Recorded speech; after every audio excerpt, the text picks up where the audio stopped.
Hello everyone, welcome to Oswal Books. My name is आशीर्वाद Kumar. I am consultant of Oswal Books for UPSC section. जैसा कि आपको पता होगा कल हमारा यूपीएससी प्रीलिम्स का एग्जाम हुआ था. उस एग्ज़ाम को लेके जो भी बातें हैं प्रिपरेशन के स्ट्रैटेजी से रिलेटेड, आने वाले सालों में आपकी प्रिपरेशन कैसी होनी चाहिए, जिन बच्चों ने 2023 का एग्ज़ाम दिया था, 2023 का एग्ज़ाम दिया था, उनके लिए भी बहुत सारी बातें हैं. और ये वीडियो उनके लिए बहुत ज़्यादा इंपॉर्टेंट है जो आने वाले साल नेक्स्ट ईयर एग्ज़ाम को लेके बहुत ज़्यादा सीरियस है. आपने बहुत सारी बातें सुनी होंगी, पेपर का पैटर्न चेंज हो रहा है, पेपर में ऐसे क्वेश्चंस आए, वैसे क्वेश्चंस आए, ऑप्शंस को लेके बहुत सारी बातें हो रही हैं. तो उन सारे डायमेंशंस को हम लोग इस वीडियो में कवर करेंगे. राइट, पहले एक बार क्वेश्चन देख लेते हैं, क्वेश्चन के सॉल्यूशन देख लेते हैं, और ये सॉल्यूशन हमारे वेबसाइट पे भी अभी आपको अवेलेबल हो जाएंगे.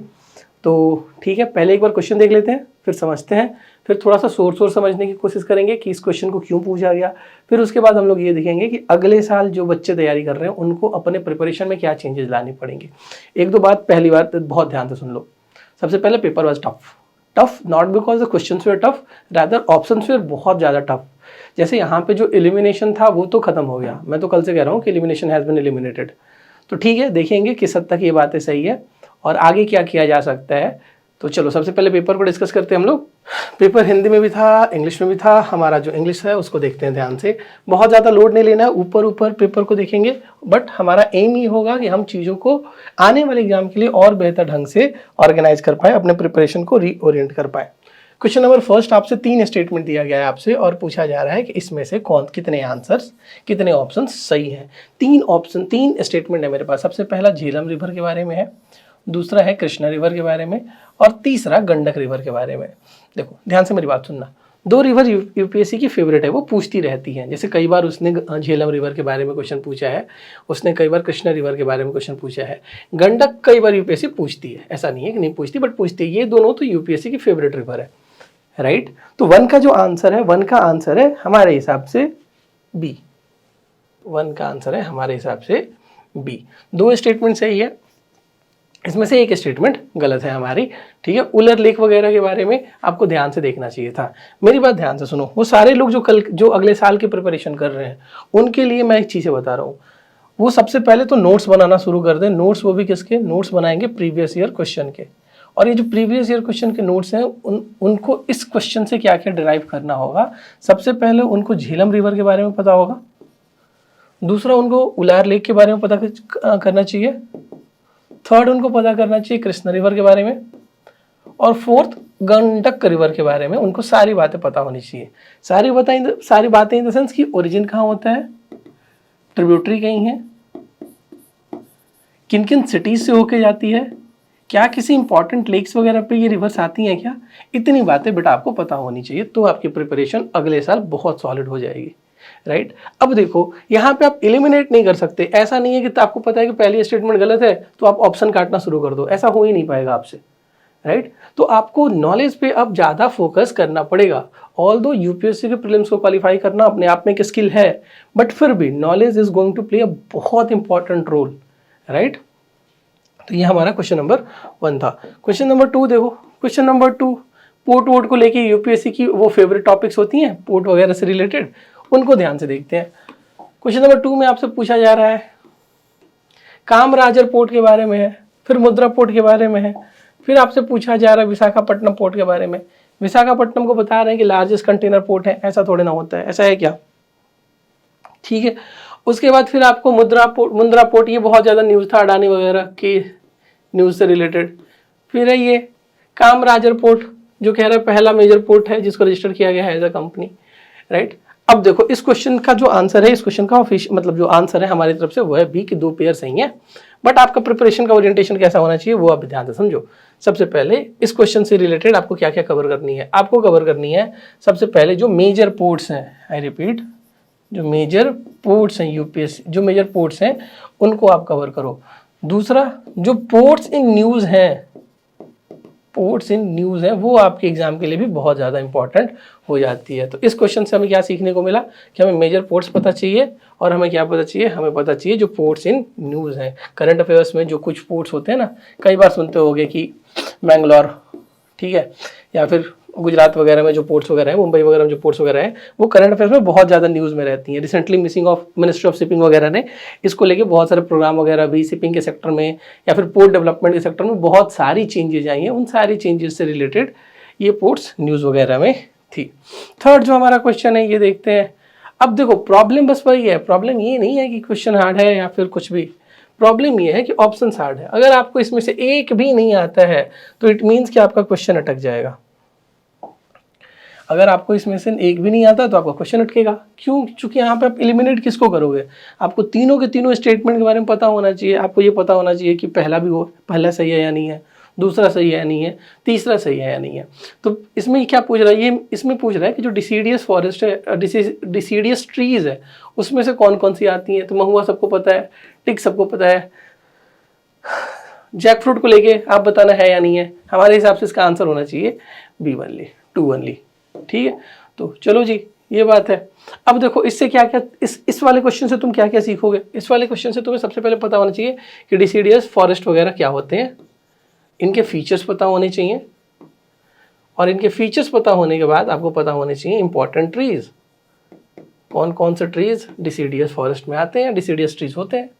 और दूसरी काम जो आपको करना है वो है जैक फ्रूट के बारे में आपको 5 पॉइंट पता होना चाहिए, कहाँ मिलता है, क्या क्या क्वालिटीज़ है इसमें, कोई IUCN स्टेटस वगैरह है क्या। फिर महुआ के बारे में आपको पता होना चाहिए, महुआ कहाँ मिलता है, क्या एप्लीकेशंस है, IUCN स्टेटस क्या है। फिर टीक के बारे में आपको पता होना चाहिए, राइट। फिर नेक्स्ट जो हमारा क्वेश्चन है क्वेश्चन नंबर 4 आई थिंक। 4 देखो, अब 4 में वही बातें हैं, 3 स्टेटमेंट दी गई हैं, आपको तीनों का बारे में पता होना चाहिए। आप इसमें हिट एंड ट्रायल तो ले नहीं सकते। देखो ब्लाइंड गेस तो नहीं करोगे ना, ब्लाइंड गेस नहीं करने के लिए जरूरी है कि आपको स्टेटमेंट्स की नॉलेज हो। पहला कह रहा है कि इंडिया के पास जो एरेबल एरिया है वो ज़्यादा है किससे, चाइना से। अच्छा जी। दूसरा, the proportion of irrigated area is more in India compare to that of China. चलो ठीक है, ये भी देखते हैं। थर्ड क्या कह रहा है, the average productivity per hectare in Indian agriculture is higher than that of China. तो 4 का आंसर हमारे हिसाब से ए है। As such it was a very very tough question because ये तीनों बातें बहुत ही ज़्यादा फैक्ट है, बहुत ज़्यादा फैक्ट्स है। इंडिया का जो लैंड है या नहीं है चाइना से, अब ये पता करना नेक्स्ट टू इम्पॉसिबल है। इंडिया को किन किन कंट्रीज के साथ कंपेयर करोगे, वो भी एग्रीकल्चर प्रोडक्टिविटी में। ऐसे बहुत ज़्यादा न्यूज़ में भी नहीं थी। तो ये क्वेश्चन यूपीएससी ने बस स्मार्ट बनने के लिए दिया है कि आपसे ना बने। ऐसे क्वेश्चन अगर आप छोड़ भी देते हो तो कोई इसमें बहुत ज़्यादा इशू नहीं है बेटा, राइट। नेक्स्ट हमारा देखो, नेक्स्ट 5 थोड़ा सिंपल क्वेश्चन था। 5 जो क्वेश्चन है वो क्या कह रहा है कि which of the following is the best example of repeated falls in the sea level giving rise to the present day extensive marshland. Marshland क्या होता है ये आपको पता है।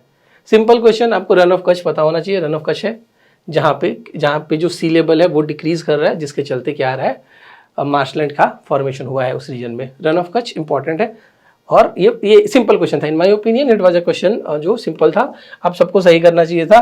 ठीक है, थोड़ा सा इस क्वेश्चन के बारे में और सुन लो कि आप क्या क्या करोगे इस क्वेश्चन से रिलेटेड। क्वेश्चन नंबर 5 को जब आप प्रिपेयर करोगे, जब आप अगले साल के लिए प्रिपेयर कर रहे हो, जब आप 2023 के पेपर को अच्छे से डिस्कस कर रहे हो, तो what should be your aim. Your aim should be सबसे पहले ये समझना कि मार्शलैंड क्या है। उसके बाद आपको ये समझना होगा कि भितरकनिका मैनग्रोव्स के बारे में एटलीस्ट 5 पॉइंट, लोकेशन कहाँ है, फेमस किस चीज़ के लिए है, इंपॉर्टेंट स्पीसीज क्या मिलती हैं, क्या कोई रिवर है क्या उसके आसपास। उसके बाद मराकरम सॉल्ट पैन के बारे में पता होना चाहिए। फिर नवपदा स्वयं के बारे में पता होनी चाहिए। वही 5 पैरामीटर पे आपको करना होगा, location, important features, important flora and fauna, कोई रिवर्स है क्या, और कोई सिटीज़ वगैरह कुछ अगर आसपास है तो वो आपको पता होना चाहिए। फिर रन ऑफ कच्छ के बारे में सेम 5 बातें आपको पता होनी चाहिए। इसका आंसर 6 है, इसका आंसर डी है। अब हम लोग क्वेश्चन नंबर 6 देखते हैं। क्वेश्चन नंबर 6 क्या कह रहा है वो ध्यान से देखो। Ilmenite and rutile evidently available in certain coastal tract of India, which are the rich source of which of the following। चलो कोस्टल ट्रैक्ट के बारे में पूछ रहा है कि भाई ये इनमें से कौन सी मिनरल हमें मिलती हैं, तो वो बता दो। तो पहला एल्यूमिनियम, दूसरा कॉपर कह रहा है, तीसरा आयरन और थर्ड टाइटेनियम। सिंपल है, जब भी आप ज्योग्राफी पढ़ते हो तो एक चीज़ तो बताई जाती है ना कि ज्योग्राफी में कुछ कुछ चीज़ें बहुत इंपॉर्टेंट है। जैसे क्लाइमेटोलॉजी बहुत इंपॉर्टेंट है, ठीक है, सर्टेन जियोमॉर्फोलॉजी की जो टॉपिक्स हैं वो बहुत इंपॉर्टेंट है। और उसके बाद जो सबसे इंपॉर्टेंट आती है वो है तुम्हारी रिसोर्सेज। जो इंडिया को लेके रिसोर्सेज है वो बहुत ज़्यादा इंपॉर्टेंट है। तो जब आप रिसोर्स वाला मैप करते हो या फिर जब रिसोर्सेज से रिलेटेड टॉपिक करते हो तो आपको पता चलता है कि कोस्टल ट्रैक्ट में जो इंडिया में टाइटेनियम की अवेलेबिलिटी अच्छी खासी है। अब चलो क्वेश्चन नंबर 7, इलेक्ट्रिक व्हीकल पे क्वेश्चन है, रैदर बैटरीज वगैरह पे। जो इलेक्ट्रिक व्हीकल के मैन्युफैक्चरिंग सेक्टर है उसमें जो सर्टेन चीज़ें हैं उससे रिलेटेड क्वेश्चन है। न्यूज़ में था, बहुत हद तक मेरे हिसाब से आसान क्वेश्चन है। ये पूछ रहा है कि जो 3/4 कोबाल्ट है, कोबाल्ट कहाँ मिलती है पूछ रहा है। A metal required for the manufacture of batteries for the electric motor vehicle is produced by which of the following country? आपसे वो कंट्री पूछ रहा है जहाँ पे कोबाल्ट की जो रिसोर्स है उसकी अवेलेबिलिटी बहुत ज़्यादा मैक्सिमम है।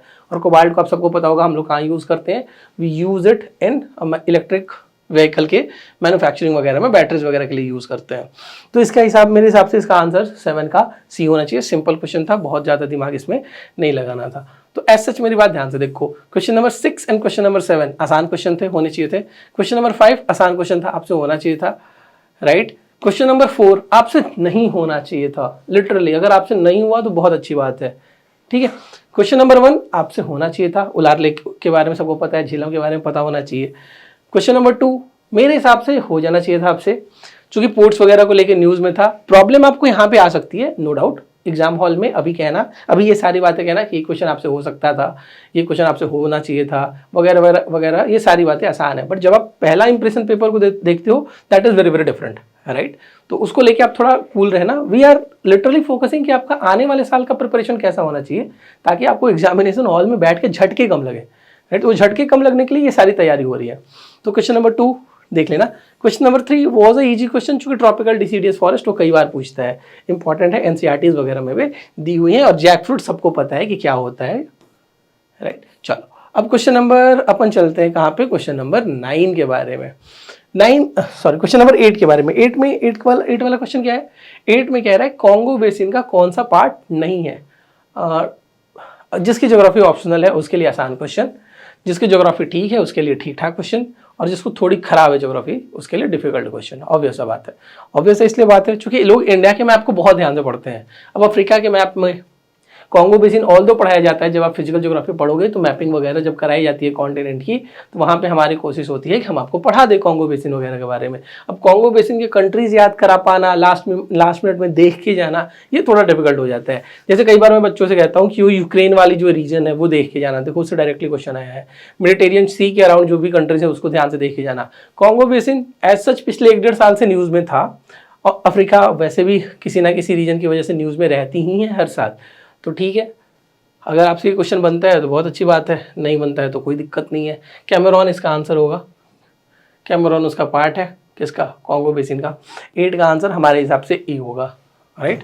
चलो क्वेश्चन नंबर 9, एक और बात मैं कहना चाहता हूँ वीडियो के बीच में। आप लोगों ने जो वो धारणाएं बनाए रखी है ना, जो आपने वो स्टीरियोटाइप्स डेवलप कर रखे हैं, जो प्रेजुडिस डेवलप करके रखे हैं इस एग्जाम के बारे में, ये बहुत ज़्यादा डिटरमेंटल है। मतलब प्रॉब्लमेटिक इन द सेंस कि ज्योग्राफी से क्वेश्चंस नहीं आते हैं। बहुत बार लोग कहते थे, लास्ट टाइम पे लोग रिवाइज करना छोड़ देते थे, इस बार यूपीएससी ने देखो ज्योग्राफी से 10 के ऊपर क्वेश्चन दिए शायद।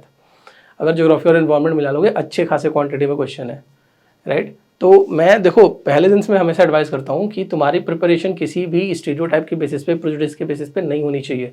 तुमको सिंपल 1-2 बातें ध्यान रखनी है। You have to complete the syllabus, you have to practice a lot, you have to go through with each and every options of previous 10 years के जो भी क्वेश्चन हैं, आप उसको ध्यान से देखो, वो बहुत इंपॉर्टेंट है। वो 10 ईयर के क्वेश्चन, 15 ईयर्स के क्वेश्चन आपके लिए बहुत ज़्यादा इंपॉर्टेंट है। एटलीस्ट वो आपको एक तरीका प्रोवाइड करेंगे कि इस इन्वायरमेंट में जहाँ पे प्रीलिम्स को लेके कोई भी सर्टेनिटी नहीं है, राइट, उसको लेके आप थोड़े कॉन्फिडेंट हो जाओगे अपने प्रिपरेशन को लेके, राइट। चलो तो ठीक है। तो क्वेश्चन नंबर 9 अगेन ज्योग्राफी का क्वेश्चन है। अमरकंटक हिल्स के बारे में पूछ रहा है कि अमरकंटक हिल्स के बारे में बता दो हमें, लोकेशन वगैरह पूछ रही है उसकी कि कहाँ बनता है। अमरकंटक हिल्स के बारे में पूछ रहा है कि कहाँ बनता है, विंध्या रेंज और सह्याद्री रेंज के बारे में बनता है। फिर आपका बिलीगिरी रंगम हिल्स कहाँ पे है, सतपुरा रेंज वगैरह से रिलेटेड क्वेश्चन पूछ रहा है। फिर सेचिलम हिल्स के बारे में आपसे क्वेश्चन पूछ रहा है कि वेस्टर्न घाट्स वगैरह में आता है या नहीं आता है। तो जो 9 का आंसर है हमारे हिसाब से, इसका आंसर है डी। तीनों के तीनों स्टेटमेंट गलत है, राइट। अब एज ए एस्पिरेंट जब आप प्रिपेयर कर रहे हो तो what should be your goal, आपका गोल होना चाहिए कि आपको 2-3 बातें पता होनी चाहिए। आपको 2-3 बातें क्या पता होनी, सबसे पहले कि अमरकंटक हिल्स क्या है, कहाँ है, क्या इंपॉर्टेंट फीचर्स हैं, किस एज में बनी थी। फिर विंध्या और सहाद्री रेंज के बारे में आपको पता होना चाहिए। देखो, नोट्स खुद से बनाने की आदत डालो। जब तक खुद से बनाओगे नहीं, जब तक एनालिसिस नहीं कर पाओगे, तब तक ये सारी चीज़ें अवेलेबल नहीं है। हम लिटरली उस जोन में जा ही नहीं रहे हैं कि ये स्टेटमेंट गलत है, ये स्टेटमेंट सही है, ये स्टेटमेंट गलत है, ये स्टेटमेंट सही है। क्योंकि जो यूट्यूब पे बहुत ज़्यादा आपको मिसगाइड किया जा रहा है, मिसगाइड इन द सेंस कि एलिमिनेशन के ऐसे ऐसे तरीके बताए जाते हैं जिनका कोई लॉजिक ही नहीं है, राइट। स्पेशली सीसेट वाले पेपर में आपको वो कुछ भी समझा रहे हैं। तो आप उन कंटेंट को फिल्टर कीजिए। आज के 10 साल पहले देयर वाज डेarth ऑफ कंटेंट, मतलब कंटेंट बहुत कम थी, बट आज प्रॉब्लम क्या हो गई, फ्लड हो गई कंटेंट की। उसमें से सही कंटेंट को चुनना, सही कंटेंट को समझना और उसको यूटिलाइज करना ताकि आपका एग्जाम निकले, that is very very important. हमारा वीडियो का यही एम है कि हम आपको सही तरीके बता पाएँ कि आपको पढ़ना कैसे है। आपको आने वाले एक 1.5 साल, जो भी 1 साल टाइम है आपके पास प्रीलिम्स के लिए, आप उसमें कैसे अपने प्रिपरेशन को चेंज कर सकते हो। अगर प्रिपरेशन को चेंज नहीं करोगे, अगर वही ट्रेडिशनल बातों पर रह जाओगे कि ये पढ़ना है, वो पढ़ना है, ऐसे करना है, वैसे करना है, फिर बहुत प्रॉब्लम होगी। प्लीज़ इस वीडियो के लास्ट में हम आपको बहुत सारी बातें बताएंगे जिसके हिसाब से, जिन पैरामीटर्स पे आप अपने प्रिपरेशन को करके देखना। एंड मैं लिख के देता हूँ सिलेक्शंस होंगे, राइट। मैं ऑलमोस्ट 8 साढ़े 8 साल से पढ़ा रहा हूँ। मैंने बोला है लिख के देता सिलेक्शन होंगे, मतलब होंगे। It's means a lot. मतलब ये एक्सपीरियंस तो है ही, नॉलेज का गेम तो है ही, स्किल का गेम भी है, बट मेहनत का भी गेम है। बट सबसे ज़रूरी बात जो है वो मेहनत सही डायरेक्शन में होनी चाहिए। आप इधर उधर मेहनत करके कुछ नहीं मिल जाओगे। अगर आपको क्रिकेटर बनना है, आप फुटबॉल की प्रैक्टिस करोगे तो आप कितने अच्छे भी फुटबॉलर बन जाओ, क्रिकेटर तो नहीं बन सकते ना। तो आपको इस एग्ज़ाम की डिमांड को समझना होगा, एग्ज़ाम के नेचर को समझना होगा। हाँ, फैक्ट्स याद करने पड़ेंगे, बिल्कुल याद करने पड़ेंगे। आप ये ऑप्शन देख लो, यहाँ पे कोई एलिमिनेशन नहीं है। आप यूट्यूब पे एलिमिनेशन की वीडियोस की लिंक देख लेना, आप परेशान हो जाओगे कि इतने सारे तरीके कैसे हो सकते हैं। लोग कंफ्यूज हो जाते हैं। मैं फिर से कह रहा हूँ, मैं दोबारा कह रहा हूँ, एग्जाम हॉल में बैठ के एग्जाम देना इज़ कम्प्लीटली डिफरेंट दैन यहाँ पे बैठ के ज्ञान बताना, राइट।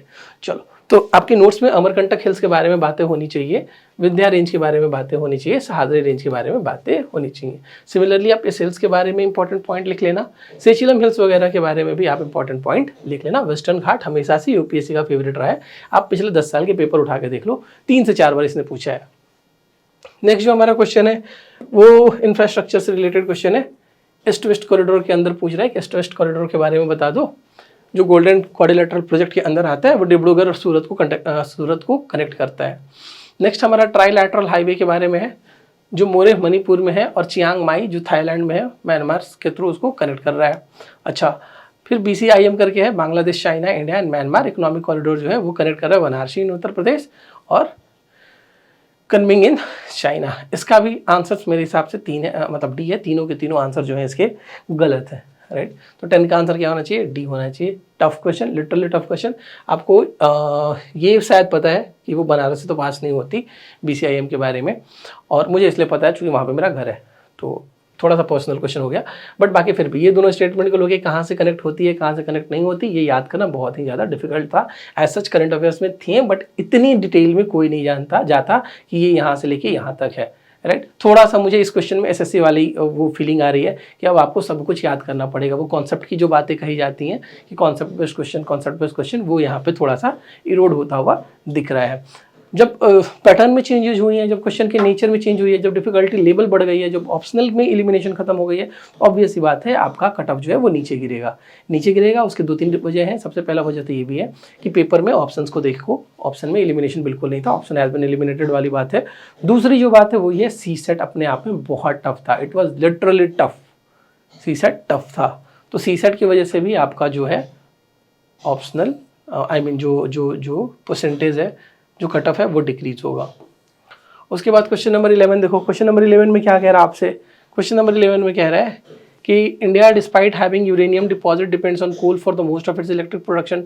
बिल्कुल सही बात है। इंडिया में इलेक्ट्रिसिटी की जो प्रोडक्शन होती है कहाँ से होती है, मैक्सिमम तो हम लोग कोल से ही करते हैं। दूसरा ये पूछ रहा है, uranium in reach to the extent of at least 60% is required for the production of electricity. बहुत प्रिसाइज है और ये स्टेटमेंट गलत भी है, और ये वाली स्टेटमेंट सही है। तो देखो जहाँ पे स्टेटमेंट 2 गलत दिखा रही है, स्टेटमेंट 2 गलत कहाँ पे है, एक स्टेटमेंट गलत है। तो हमारे हिसाब से इसका आंसर सी होना चाहिए। आपको क्या करना होगा, आपको ये करना होगा, इंडिया में एनर्जी का जो चार्ट है कि कितना कोल है, कितना रिन्यूएबल एनर्जी है, कितना हाइड्रो है, कितना सोलर है, वो आपको पता चाहिए, पहली बात। दूसरी बात जो आपको पता चाहिए वो आपको पता चाहिए कि यूरेनियम के रिलेटेड आपको सारी बातें पता चाहिए। यूरेनियम मिलता कहाँ है, यूरेनियम के यूजेस क्या है, यूरेनियम के जो आइसोटॉप्स वगैरह हैं वो कहाँ यूज़ होते हैं। तो ये थोड़ा सा साइंस एंड टेक, थोड़ी सी ज्योग्राफी की क्वेश्चन थी, मेरे हिसाब से आसान क्वेश्चन था, आपसे होना चाहिए था, बट अगेन वही बात है, बहुत ज़्यादा फैक्चुअल है ना। अब 60% is required for the production of electricity वगैरह, ये थोड़ा ज़्यादा हो जाता है। क्वेश्चन नंबर 12, मार्सुपियंस लोगों ने सुना है, मैमल्स वगैरह होते हैं, कंगारू वगैरह टाइप के बात लोग हैं। Marsupials are not naturally find in India, obvious बात है, अब कंगारू इंडिया में थोड़ा ना मिलता है। दूसरा है they can thrive only in mountain grassland with no predator. अब मुझे एक बात बताना, नो प्रेडेटर थोड़ा ज़्यादा हार्श स्टेटमेंट नहीं हो गया कि मतलब जिसका कोई प्रेडेटर ही नहीं है, राइट। तो not naturally find in India तो मतलब ठीक है, लोग समझ जाते हैं मार्सुपियल्स क्या होते हैं, आपको तो इतना पता है ना, बायो की क्लास में आपको बताई जाती है मैमल्स वगैरह में मार्सुपियल्स क्या होते हैं। तो मार्सुपियल्स तो चलो ठीक है, इंडिया में नहीं पाए जाते हैं। दूसरा स्टेटमेंट नो प्रेडेटर, मेरे हिसाब से एक्सट्रीम स्टेटमेंट है, ये यहाँ पे गलत होने के चांसेस है, और हमारे हिसाब से इसका आंसर सी होना चाहिए, जो कि हमारा करेक्ट स्टेटमेंट है। आपको एग्जाम के हिसाब से क्या क्या पता होना चाहिए, एग्जाम के हिसाब से जब आप अगले साल के प्रिपेयर कर रहे हो तो आपको ध्यान रखना होगा कि मार्सुपियल्स के बारे में आपको पता होना चाहिए, कहाँ हैं, कहाँ मिलते हैं, टाइप्स क्या है, इंपॉर्टेंट एनिमल्स के नाम पता होने चाहिए, उनके फीचर्स पता होने चाहिए, राइट। चलो जी, उसके बाद क्वेश्चन नंबर 13 में हमसे पूछा जा रहा है कि invasive species specialist group ISSG, I repeat ISSG जो है हमारा invasive species specialist group that develop global invasive species database belong to which of the following organization, right. Option क्या क्या है, IUCN, UNEP, United Nation Environment Commission for Environment and Development, and last है आपका WWF for Nature, World Wide Fund for Nature. मेरी बातें बहुत ध्यान से सुनो, यूपीएससी टाइम एंड अगेन ये चारों ऑर्गेनाइजेशन के बारे में क्वेश्चन पूछती है, चाहे वो IUCN हो, चाहे वो आपका UNEP हो, यूनाइटेड नेशन इन्वायरमेंट प्रोग्राम हो, या फिर आपका UN world commission for environment and development हो, या फिर आपका WWF हो, राइट। तो आपको ये सारी बातें देखो पता होनी चाहिए, इन चारों के बारे में आपके नोट्स में होना चाहिए कि IUCN क्या है, इंपॉर्टेंट इनिशिएटिव्स क्या है, बनाई क्यों गई थी, और इसके कुछ बहुत बड़े इनिशिएटिव्स जो हैं वो आपको पता होना चाहिए। ये जो क्वेश्चन नंबर 13 में आपसे पूछ रहा था ISSG, इसका आंसर 13 का ए होना चाहिए, हमारे आंसर की के हिसाब से 13 का आंसर क्या होगा, ए होगा। उसके बाद क्वेश्चन नंबर 14 यूपीएससी का फेवरेट क्वेश्चन, कौन सा फौना के बारे में क्वेश्चन पूछ रहे हैं। लायन टेल मकाऊ 2 साल मतलब 10 साल में 2 बार पूछा होगा लायन टेल मकाऊ के बारे में, बहुत ज़्यादा न्यूज़ में भी रहता है, तो इसलिए इंपॉर्टेंट हो जाता है एग्जाम के। मालाबार सीवेट है दूसरा एनिमल, और तीसरा है सांबर डियर, और आपसे पूछ रहा है कि इसमें से कौन सा नॉक्टरल है, मतलब जो रात में एक्टिव जो होती हैं एनिमल, उनके बारे में आपको बताना है। तो सांबर डियर मेरे हिसाब से तो नहीं होना चाहिए, लायन टेल मकाऊ और मालाबार सीवेट, इसका आंसर 14 का बी होना चाहिए। 14 में मतलब 2 स्टेटमेंट सही है, बाकी की तीसरी जो है वो गलत है। अब मेरी बात ध्यान से सुनो, for the preparation of next year you should focus on lion tail macaque के बारे में 5 पॉइंट पता होनी चाहिए, बस, इससे ज़्यादा कुछ नहीं। मिलता कहाँ है, IUCN स्टेटस क्या है, इंडिया में कहाँ मिलता है, वर्ल्ड में कहाँ मिलता है, और इंपॉर्टेंट फीचर्स क्या है, बस, इसके बियॉन्ड ज़्यादा दिमाग नहीं लगाना है। Now coming to question number 15, question number 15 अगर आपसे आता है तो आता है, नहीं आता है तो नहीं आता है वाली बात थी, क्योंकि इसमें इसने 4 ऑप्शन दिए हैं, बटरफ्लाइज के बारे में, ड्रैगन फ्लाइज के बारे में, हनी बीज के बारे में, वेस्प के बारे में। आपसे पूछ रहा है कि which of the following organism perform waggle dance for the other of their kin to indicate the direction and distance to a source of their food, मतलब सोर्स ऑफ देयर फूड के हिसाब से जो एक ग्रुप है इनमें से उन लोग डांस करती हैं, डांस कौन सा, वैगल डांस वाली बातें हैं। बटरफ्लाइज, ड्रैगन फ्लाइज, हनी बीज एंड वेब्स, तो ये फीचर किसका है, ये हनी बीज का फीचर है। As aspirant for next year what you should do, you should have knowledge about all this 4 options की बटरफ्लाइज के बारे में, बटरफ्लाइज की कोई इंपॉर्टेंट स्पीसीज अगर न्यूज़ में है वो आपको पता चाहिए, ड्रैगन फ्लाइज बहुत दिनों से न्यूज़ में थी उसके बारे में आपको पता चाहिए, और फिर आपको क्या पता होना चाहिए, आपको हनी बीज के बारे में पता होना चाहिए। इसका आंसर 15 का आंसर हम लोग के हिसाब से सी होगा, राइट। चलो अब चलते हैं क्वेश्चन नंबर 16 की तरफ। 16 क्या है, सम मशरूम्स हैव मेडिसिनल प्रॉपर्टीज, बिल्कुल सही बात है, होती हैं, होनी भी चाहिए। उसके बाद कह रहा है कि some mushroom have psychoactive properties, बिल्कुल सही है, ये भी होनी चाहिए। थर्ड है some mushroom have insecticidal properties, ठीक है। Some mushroom have bioluminescent properties, some की बातें हैं, किसी ना किसी मशरूम में कुछ ना कुछ तो बातें होती होंगी, अभी तक हमने डिस्कवर ही कितना किया है, ठीक है। और मशरूम में जो वैरायटी है वो भी बहुत ज़्यादा वैरायटी है, तो इस हिसाब से सम की बातें हो रही हैं, नॉर्मल बातें हो रही हैं, नॉर्मल बातें जनरली सही होती हैं। तो मशरूम दुनिया में मिलती है, बहुत जगह मिलती है, बहुत फॉर्म्स की मिलती हैं, बहुत टाइप्स की मिलती हैं। उस हिसाब से इसका आंसर क्या होना चाहिए, 16 का हम लोग के हिसाब से आंसर है 16 का डी। सारे के सारे स्टेटमेंट जो है वो सही हैं। उसके बाद इंडियन स्क्विरल के बारे में क्वेश्चन आपसे पूछा जा रहा है। इंडियन स्क्विरल के बारे में जो क्वेश्चन आपसे पूछा जा रहा है उसमें क्या है कि they built nest by making borrows in the ground. हमने बचपन से गिलहरियां तो देखी है ना, वही गिलहरी को लेके क्वेश्चन पूछा है, इंडियन स्क्विरल को लेके क्वेश्चन पूछा है। बिल्कुल सही बात है, ग्राउंड में बोरो बना के नेस्ट बनाती हैं। सेकेंड है they store their food material like nuts and seeds in the ground. बहुत बढ़िया, आपके घर से उठा के ले जाती हैं। और फिर दे आर ओमनिवोरस, सब कुछ खा लेती हैं। मतलब ये बहुत आसान क्वेश्चन था, शायद पूरे पेपर का अब तक का जो सबसे आसान क्वेश्चन था वो था इंडियन स्क्विरल को लेके। इसका आंसर इन माय ओपिनियन 17 का आंसर सी होना चाहिए। आई रिपीट, 17 का आंसर क्या होना चाहिए, सी होना चाहिए, right. Now coming to question number 18। Question number 18 में जो बातें हैं वो बात आप ध्यान से देखो। आपसे पूछ रहा है some microorganism can grow in environment with the temperature above the boiling point of water. बहुत सही बात है। आप ओशियंस के अंदर देख लो, ओशियन के अंदर जो लावा बाहर आता है कहीं कहीं से, वहाँ पे भी कई माइक्रो ऑर्गेनिज्म मिलते हैं। आप लोग पढ़ते भी हो उसको, एनसीईआरटीज़ वगैरह में भी दिया हुआ है, ठीक है। सेकंड क्या कह रहा है statement, some microorganism can grow in environment with the temperature below the freezing point. Some की बातें हो रही हैं, टेम्परेचर स्पेसिफिक बातें हो रही हैं, और बात भी किसकी हो रही है, माइक्रो ऑर्गेनिज्म की। तो कोई ना कोई माइक्रो ऑर्गेनिज्म तो होता ही होगा, बैक्टीरिया वगैरह, तो ये तो किसी भी हार्श कंडीशंस वगैरह में भी डेवलप हो जाते हैं। तो ये स्टेटमेंट भी क्या होना चाहिए, सही होना चाहिए। थर्ड क्या है, some microorganism can grow in highly acidic environment with pH below 3। Some microorganism bacterias, again किसी भी हार्श कंडीशन में इनके पाए जाने की पॉसिबिलिटी बढ़ जाती है। तो in our opinion the answer of the question number 18 should be C, right. UPSC की फेवरेट टॉपिक है। कई बार बैक्टीरिया नहीं होता, कई बार बैक्टीरिया और वायरस में वो डिफरेंस पूछता है। कई बार वो आपसे पूछेगा बैक्टीरियाज के टाइप पूछ लेगा, आरएनए डीएनए के बारे में क्वेश्चन पूछता है, वायरसेस के बारे में कई बार क्वेश्चन पूछता है। तो ये बहुत सिंपल था इंडियन स्क्विरल, और ये क्वेश्चन जो था वो बहुत सिंपल था। थोड़ी लॉजिक पता होनी चाहिए थी, थोड़ा बहुत एनसीईआरटी की जो बेसिक लाइन्स है वहाँ से ये बातें उठा ली गई हैं, और जनरली ये बातें सबको पता होनी चाहिए, पता होती हैं। अगर आप सीरियस एस्पिरेंट हैं, अब अगर आप पिछले 1-1.5 साल से क्वेश्चन प्रिपरेशन कर रहे हैं और अगर आपका ये आंसर गलत हो रहा है, it means there is something fundamental mistake जो आप बना रहे हैं। अगर आपसे एग्जाम में हॉल में गलती हो रही है, उस चीज़ को आइडेंटिफाई करो, अगले एग्जाम में उसको इंप्लीमेंट करने की कोशिश करो, उन गलतियों को रेक्टिफाई करो और आगे बढ़ते चलो। क्वेश्चन नंबर 19 देखते हैं। क्वेश्चन नंबर 19 किसी एक पर्टिकुलर एनिमल के बारे में पूछा है। 19 में क्या पूछा है, 19 में हमसे पूछ रहे हैं कि which of the following makes a tool with a stick to scrap insects from a hole in a tree और a log of the wood. मतलब ठीक है, इंसेक्ट्स वगैरह को स्क्रैप करने के लिए कोई टूल का, स्टिक का यूज़ करने वाला कौन सा एनिमल है। फिशिंग कैट, नाखून काफ़ी है। ओरंगटून इसका आंसर होना चाहिए। ओटर और स्लोथ बेयर इसका आंसर ओरंगटून होना चाहिए, ये इसके फीचर है। फिशिंग कैट वगैरह कहाँ मिलते हैं, जनरली मार्शलैंड वगैरह में मिलते हैं, तो वहाँ पे स्टिक का यूज़ करना तो बहुत ज़्यादा वो पॉसिबल है नहीं। जो मडी एरियाज होती हैं वहाँ पे तो आप स्टिक को क्या ही यूज़ करोगे। ओरंगटन इसका आंसर होना चाहिए। और इसके लिए ये दोनों ऑप्शन में अगर आप कंफ्यूज थे तो इसका मतलब आपका सोचने का डायरेक्शन ठीक था। चूँकि बियर हो गया या ओरंगटन हो गया, इनकी जो ह्यूमन ब्रेन की कैपेसिटी, इनकी जो ब्रेन की कैपेसिटी होती है ये बाकी के एनिमल से ज़्यादा अच्छी होती है। तो इस काम को करने के लिए थोड़ा सा दिमाग चाहिए, और दिमाग जनरली कहाँ है, ओरंगटून के पास होता है। ओटर वगैरह के बारे में यूपीएससी उतना तो नहीं पूछती थी, बट हाँ ये फिर भी न्यूज़ में रहते हैं। तो आपको स्पीसीज़ के बारे में एक चीज़ और चेंज हुई है, ये स्पीसीज़ के बारे में बहुत ज़्यादा प्रिसाइज हो रहे थे।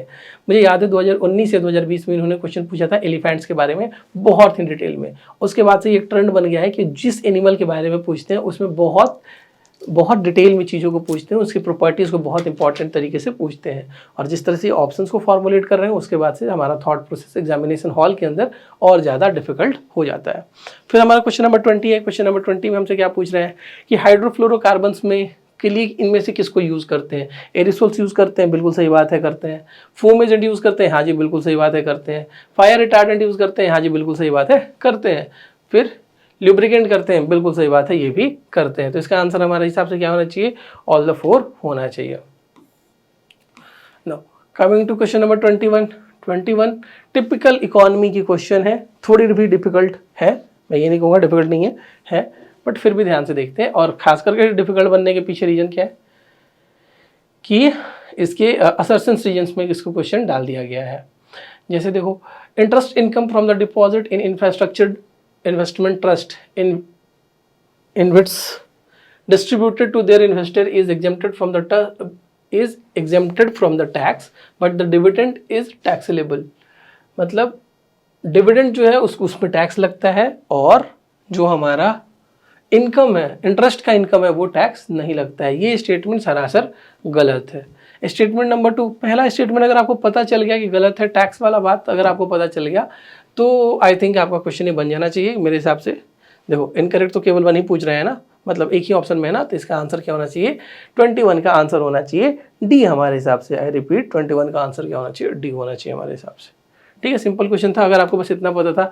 और ये स्टेटमेंट पढ़ने में भी कुछ बहुत इंटरेस्टिंग तो लग नहीं रही है कि इंटरेस्ट इनकम पे वो टैक्स लेगा, मतलब इंटरेस्ट पे वो टैक्स नहीं लेगा, ठीक है, और डिविडेंड पे टैक्स लेगा, ऐसा तो जनरली नहीं होगा। और ये इन्वेस्टमेंट ट्रस्ट वगैरह के बारे में क्वेश्चन है, यूपीएससी इससे क्वेश्चन पूछती है, न्यूज़ में भी था ये कई बार, तो उसको लेके ये क्वेश्चन था।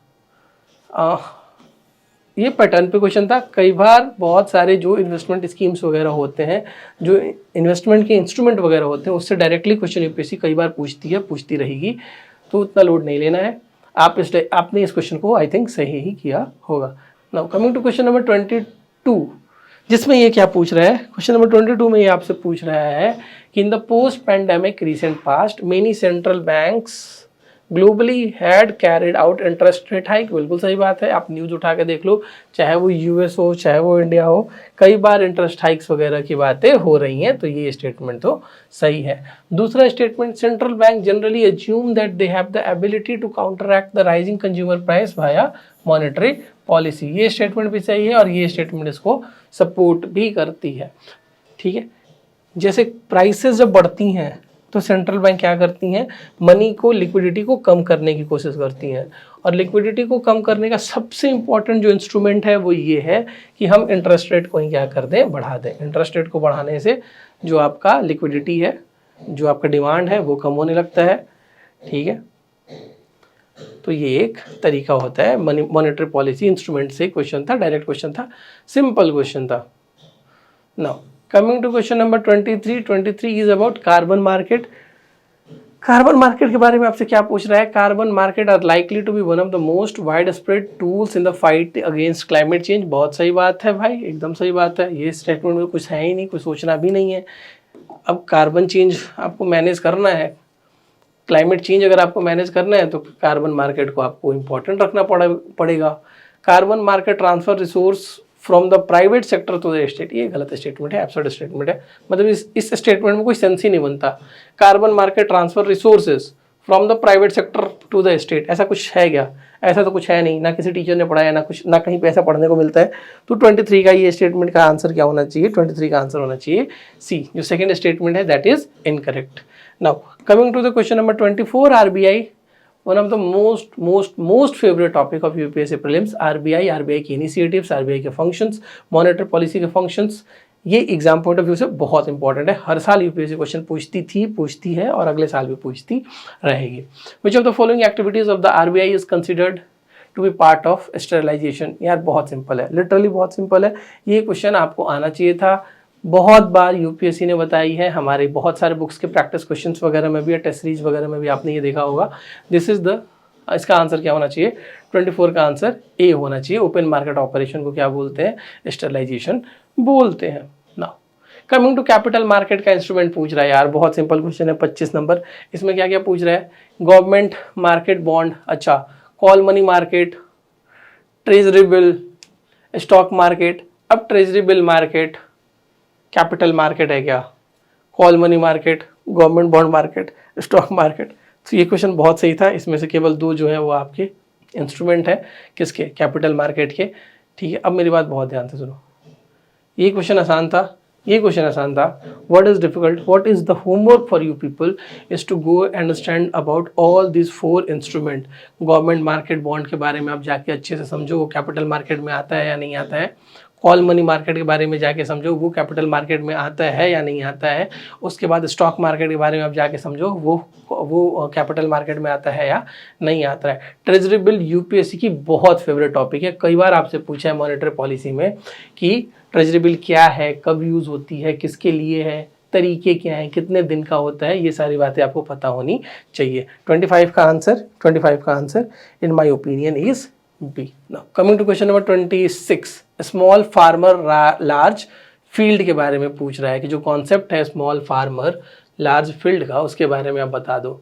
तो resettlement of large number of the people uprooted from their country due to war, अच्छा, by giving them a large cultivable land which they cultivate collectively and share they produce, right. 26 को ध्यान से देखना। Many marginal farmer in an area organize themselves into group and synchronize and harmonize selected agriculture operation। Cooperatives वगैरह का question है। Farmers तो है small, but उनकी फील्ड कैसी होनी चाहिए, लार्ज होनी चाहिए। तो जनरली क्या होती है, कोऑपरेटिव्स वगैरह में आपको बताया जाता है कि जब ग्रुप ऑफ फार्मर मिलके एक ग्रुप बनाते हैं और अपने लैंड वगैरह को पूल कर लेते हैं, और जो एग्रीकल्चरल ऑपरेशंस वगैरह हैं वो भी एक सिंक्रोनाइजेशंस में होती हैं, तो उसको क्या कहते हैं, स्मॉल फार्मर लार्ज फील्ड के बारे में है। ठीक है, वॉर वगैरह से इसका कोई रिलेशन नहीं है, कॉर्पोरेट बॉडी वगैरह से इसका कोई रिलेशन नहीं है, लोन्स वगैरह से भी इसका कोई रिलेशन नहीं है। Now coming to question number 27, the government of India provides minimum support price for niger seeds. Okay, niger is cultivated as kharif crop, some tribal people in India use niger seed oil for cooking. तो 27 का answer हमारे हिसाब से क्या है, सी है। तीनों के तीनों स्टेटमेंट सही है। एमएसपी सबसे इंपॉर्टेंट फेवरेट टॉपिक है यूपीएससी का। आप उठा के देखो, शायद पिछले 5 साल में वो 2 से 3 बार क्वेश्चन पूछा है कि एमएसपी किन किन क्रॉप से मिलती है, किन पे नहीं मिलती है। अगर ये क्वेश्चन आपसे पहला स्टेटमेंट गलत हुआ है, इट मीन्स कि you are making mistakes in your preparation. ये बात आपको समझ में आनी चाहिए। एमएसपी यूपीएससी का फेवरेट टॉपिक है, आपको अच्छे से कवर होने चाहिए। किन किन ऑयल सीड्स पे मिलती है, किन किन क्रॉप्स पे मिलते हैं, किन किन सीरियल्स पे मिलते हैं, ये आपको पता होना चाहिए। नाइजर खरीफ क्रॉप्स है, हाँ जी बिल्कुल सही बात है, खरीफ क्रॉप है, रबी नहीं है। और सम ट्राइबल पीपल के बारे में कही जा रही है बात है, तो कुकिंग ऑयल के रूप में इसको यूज़ किया जाता है। Now coming to question number 28, 29, 28 देखते हैं। इन्वेस्टमेंट के बारे में पूछ रहा है कि इनटैंजिबल इन्वेस्टमेंट क्या क्या है। इनटैंजिबल इन्वेस्टमेंट मतलब जिसको आप टच वगैरह नहीं कर सकते। ब्रांड रिकॉग्निशन है, इन्वेंट्री है, फिर इंटेलेक्चुअल प्रॉपर्टी है, फिर मेलिंग लिस्ट ऑफ क्लाइंट है। अब इसमें से इन्वेंट्री सोच के देखो, टैंजिबल होगी क्या, टैंजिबल है इनटैंजिबल है, ये सोचो। ठीक है, 28 का आंसर हमारे हिसाब से होना चाहिए 3, मनली 3। इसमें से एक जो है वो टैंजिबल है, राइट। टैंजिबल का मतलब देखो बहुत क्रूड वे में बताया जाता है, जिसको आप टच नहीं कर पाओ। तो ब्रांड रिकॉग्निशन हो गई, इंटेलेक्चुअल प्रॉपर्टी हो गई, मेलिंग लिस्ट ऑफ क्लाइंट वगैरह हो गया। तो ये क्या है, ओनली 3 इसका आंसर हो गया। No, coming to the 15th finance commission का हॉरिजॉन्टल टैक्स डिवोल्यूशन इंपॉर्टेंट है। फाइनेंस कमीशन बहुत इंपॉर्टेंट है तुम्हारे एग्जाम पॉइंट ऑफ व्यू के लिए। कई बार पूछा जाता है फाइनेंस कमीशन के जो पॉलिटिकल क्वेश्चंस भी पूछे जाते हैं कि आर्टिकल्स कौन सी हैं, कौन बनाता है, ये भी पूछा जाता है। इकोनॉमिक्स में आपसे रिकमेंडेशंस वगैरह भी पूछी जाती है कि फाइनेंस कमीशन बनाया गया है, क्यों बनाया गया है, उसके रिकमेंडेशंस बताओ, उसने क्या क्या बातें बताई हैं। तो ये बात आपको पता होनी चाहिए। इसमें से आपसे पूछ रहा है पैरामीटर बता दो, सिंपल क्वेश्चन है, टेस्ट सीरीज वगैरह में भी है और बहुत सारे और जगह ये रिपीटेड क्वेश्चन है। 15 फाइनेंस कमीशन आपसे गलत तो नहीं होना चाहिए। तो 27 का आंसर में क्या क्या है वो ध्यान से देखो। डेमोग्राफिक परफॉर्मेंस, ठीक है। Forest and ecology, governance reform, stable government कभी होगी क्या, कभी नहीं होगी, तो 4 तो छोड़ दो, ठीक है। और उसके बाद फिर tax and fiscal effort. In my opinion the answer of the question number 29 should be B. 3 जो है वो क्राइटेरिया है, पॉपुलेशन और एक तो कह रहा है कि पॉपुलेशन, एरिया और इनकम डिस्टेंस है, उसके अलावा बताओ 3 कौन कौन से है। तो ये बात आपको पता होना चाहिए। इसका आंसर 29 का बी होना चाहिए, जी बी, ठीक है। चलो अब 1-2 बातें और ध्यान से रखो। फाइनेंस कमीशन आपसे गलत नहीं होना चाहिए, बिल्कुल भी गलत नहीं होना चाहिए, चूंकि कई बार यूपीएससी आपसे ये क्वेश्चन पूछती है। चलो, इकोनॉमी मोर और लेस ठीक ठाक था, करने लायक था, 1-2 क्वेश्चन को छोड़ के। फिर आपसे ये कह रहा है कि जो UNOPS sustainable investment in infrastructure and innovation initiative focus on it's री इन्वेस्टमेंट, उसमें से आपसे क्वेश्चन पूछ रहा है कि इसमें से कौन कौन से इंफ्रास्ट्रक्चर सेक्टर्स को आप लोगे। अफोर्डेबल हाउसिंग है, मास रैपिड ट्रांसपोर्ट है, हेल्थ केयर है, रिन्यूएबल एनर्जी है। टफ क्वेश्चन नहीं आता, छोड़ दो। 30 का आंसर सी हो जाएगा, ठीक है। 30 was a literally tough question, इसके बारे में बहुत कम लोगों ने सुना था, राइट। तो अगर आपको क्वेश्चन नंबर 30 नहीं आती तो आपको पैनिक होने की जरूरत नहीं है, क्योंकि UNOPS sustainable investment in infrastructure and innovation S3I ये अपने आप में लोगों ने, बहुत कम लोगों ने सुना था। The correct answer according to our team of the question number 30 is C, is सी।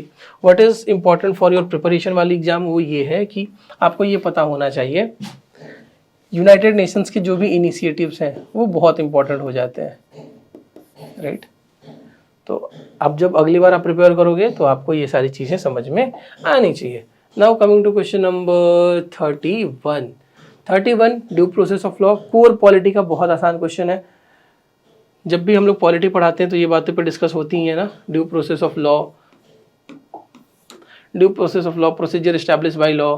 उसके बाद फिर आपको पता होनी चाहिए इक्वलिटी बिफोर लॉ, फिर पता होना चाहिए इक्वल प्रोटेक्शन ऑफ लॉ वगैरह बातें पता होना चाहिए। तो ड्यू प्रोसेस ऑफ लॉ का मतलब क्या है? ड्यू का मतलब हमेशा होता है फेयर एप्लीकेशन ऑफ लॉ से। तो in my opinion the answer of this question should be C. The principle of natural justice, नहीं sir. Procedure establish by law due process of law से बिल्कुल अलग है, तो ये दो तो हो ही नहीं सकता। इक्वलिटी बिफोर लॉ इसका आर्टिकल 14 से रिलेशन है, ड्यू प्रोसेस ऑफ लॉ का आर्टिकल 21 से रिलेशन है। मेनका गांधी केस वगैरह की बातें होती हैं इस कॉन्टेक्स्ट में, तो इसका आंसर क्या होना चाहिए? सी होना चाहिए। एज ए एस्पिरेंट आपको सारी बातें पता होनी चाहिए कि नेचुरल जस्टिस क्या होती है, प्रोसीजर एस्टैब्लिश बाय लॉ क्या होता है, फेयर एप्लीकेशन ऑफ लॉ क्या होता है, सॉरी, और लास्ट आपको इक्वलिटी बिफोर लॉ क्या होती है, ये आपको पता होनी चाहिए। नो, जो नेक्स्ट क्वेश्चन है वो क्या है? क्वेश्चन नंबर 32 प्रिजन के बारे में है। बिहार गवर्नमेंट ने जो कोई कांड किया था अभी, उससे रिलेटेड ये क्वेश्चन है। प्रिजन से रिलेटेड क्वेश्चन था, स्टेट गवर्नमेंट बिहार की जो थी उससे रिलेटेड था। अभी उसने रूल्स वगैरह को चेंज किया था रिसेंटली। एक्स एमएलए थे जिन्होंने डिस्ट्रिक्ट कलेक्टर को मर्डर वगैरह के केस में उनको सजा हुई थी, उसको रिहा कर दिया गया था। उस कॉन्टेक्स्ट में ये क्वेश्चन है। तो ये कह रहा है कि the prisons are manage by state government with their own rules and regulation for the day to day administration of the prison. दूसरा है in India prisons are governed by the prison act 1894 which expressly kept the subject of prisons in the control of provincial government। provincial government 1900 के पहले आया भी था क्या? Right तो ये थोड़ा सा सोचने को मजबूर करता है। 1894। 32 का answer in our opinion should be 32 का आंसर। देखो पहला स्टेटमेंट तो बिल्कुल सही है कि prisons are manage by their day to day regulation वाली बात है, और ये अभी भी कहाँ है? ये स्टेट लिस्ट में है। तो स्टेट लिस्ट में है तो प्रोविंशियल गवर्नमेंट के हिसाब से तो हो सकती है। आपको थोड़ा सा प्रिसाइज होकर ये देखना पड़ेगा कि प्रिजन एक्ट ऑफ 1894 के अंदर प्रिजन वाली बातें हैं या नहीं है। तो ये बातें भी सही हैं। तो in our opinion the answer of the question number 32 should be A. ये स्टेटमेंट इसको एक्सप्लेन करेक्टली करता है, बट थोड़ा सा हमें यूपीएससी के आंसर की कभी वेट करना चाहिए। एक दो क्वेश्चन हो सकता है हमसे इंटरप्रिटेशन में गलत हो जाए। Now coming to question number 33 के बारे में आपसे क्या है कह रहा है? 33 के बारे में जो आपसे कह रहा है वो ये है, which of the following reflect the chief purpose of the Constitution of a country. Constitution, constitutionalism, limited government आपको पॉलिटी के पहले क्लास में पढ़ाया जाता है कि इन तीनों का क्या मतलब है। तो in my opinion the answer of the question number 33 should be D, should be C. I repeat, the answer of question number 33 का आंसर क्या होना चाहिए? सी होना चाहिए कि कॉन्स्टिट्यूशन का मेन पर्पस क्या है, चीफ पर्पस क्या है? एक लिमिटेड गवर्नमेंट देना। हालांकि ये सारे के सारे स्टेटमेंट सही हैं इंडिया के कॉन्टेक्स्ट में। कॉन्स्टिट्यूशन ऑब्जेक्टिव भी बताता है, पॉलिटिकल ऑफिस भी क्रिएट करता है, लिमिट कर भी करता है गवर्नमेंट की पावर, और सोशल इकोनॉमिक पॉलिटिकल जस्टिस वगैरह को भी सिक्योर करता है। बट मेन काम क्या है? लिमिटेड गवर्नमेंट को प्रमोट करना। कॉन्स्टिट्यूशन का रिलेशन किससे है? कॉन्स्टिट्यूशनलिज्म से है। तो 33 का आंसर क्या होना चाहिए? सी होना चाहिए। Now coming to question number 34 अगर आपसे केवल ये पूछ लेता 9th शेड्यूल कब ऐड हुआ था, आप बता देते, बट इसको ऐसे पूछना थोड़े था, इसको तो मजे लेने थे आपके, तो ये मजे लेने पे आ गई। In India which of the following constitutional amendment was widely believed to be enacted to overcome the judicial interpretation of fundamental rights. अब दोनों बातें ध्यान से सुनो। एक तो इसका आंसर 9th शेड्यूल भी है, एक इसका आंसर 9th शेड्यूल भी है जो फर्स्ट अमेंडमेंट से आया था, और एक इसका 42nd अमेंडमेंट भी आंसर हो सकता है, चूंकि डीपीएसपी और फंडामेंटल राइट्स के बारे में जो कॉन्फ्लिक्ट था उसको 42nd अमेंडमेंट एक्ट ने क्या किया कि सारे के सारे डीपीएसपी को बड़ा कर दिया। किससे? फंडामेंटल राइट से। राइट। तो क्वेश्चन एक बार फिर से देखते हैं, which of the following constitutional amendment was widely believed to be enacted to overcome the judicial interpretations of the fundamental right. तो ऑप्शन ए भी हो सकता है एंड ऑप्शन बी भी हो सकता है, but in my opinion the answer of this question should B 9th schedule के बारे में ये क्वेश्चन आपसे पूछा जा रहा है, तो ए इसका आंसर हो सकता है। अगर बी आप करके आए हो तो फिर भी आप वेट करो यूपीएससी के आंसर की का। कई बार हमारा इंटरप्रिटेशन और यूपीएससी के इंटरप्रिटेशन में डिफरेंसेस आ जाती हैं, ठीक है। इसका 42nd अमेंडमेंट भी हो सकता है, बट एटलीस्ट एक सवाल में 2 ऑप्शन तो करेक्ट तो होंगे नहीं ना, तो आपको थोड़ा सा वेट करना पड़ेगा। और ये पॉलिटी में ट्रेंड आ गई है कि 2-3 क्वेश्चन उनके ऐसे होते हैं जिसके एक से ज़्यादा ऑप्शन होते हैं, राइट। ठीक है, फिर थोड़ा सा वेट करते हैं। फिर नेक्स्ट है क्वेश्चन नंबर 35। क्वेश्चन नंबर 35 आपसे पूछ रहा है कि कॉन्स्टिट्यूशनल बॉडी बता दो।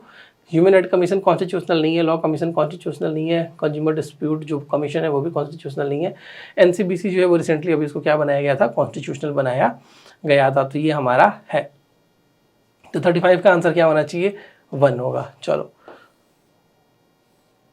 उसके बाद से क्वेश्चन नंबर 36 जो है वो आप ध्यान से देखो कि if the election of the president of India is declared void, अगर सुप्रीम कोर्ट ने प्रेसिडेंट के इलेक्शन को वॉइड डिक्लेयर कर दिया, all the act done by him her inner performance of the duties of the office of president before the date of decision become invalid, जो भी decision उन्होंने आज तक लिए होंगे वो सब इनवैलिड हो जाएंगे। ऐसा बिल्कुल नहीं होता, अगर डिक्लेयर हो भी गया इलेक्शन इनवैलिड तो उनका जो काम था उसमें कोई प्रॉब्लम नहीं होता। Election for the post of the president of India can be postponed on the ground that some legislative assemblies have been dissolved and the elections are yet to take place। ऐसा नहीं होता ना, मान के चलो कि बिहार वगैरह में, असम वगैरह में इलेक्शंस लेजिस्लेटिव असेंबली डिसॉल्व कर दिया गया है, तो आप प्रेसिडेंट के इलेक्शन को 6 महीने तक रोक के थोड़े ना बैठोगे, राइट। तो ये स्टेटमेंट भी गलत है, ये स्टेटमेंट भी गलत है।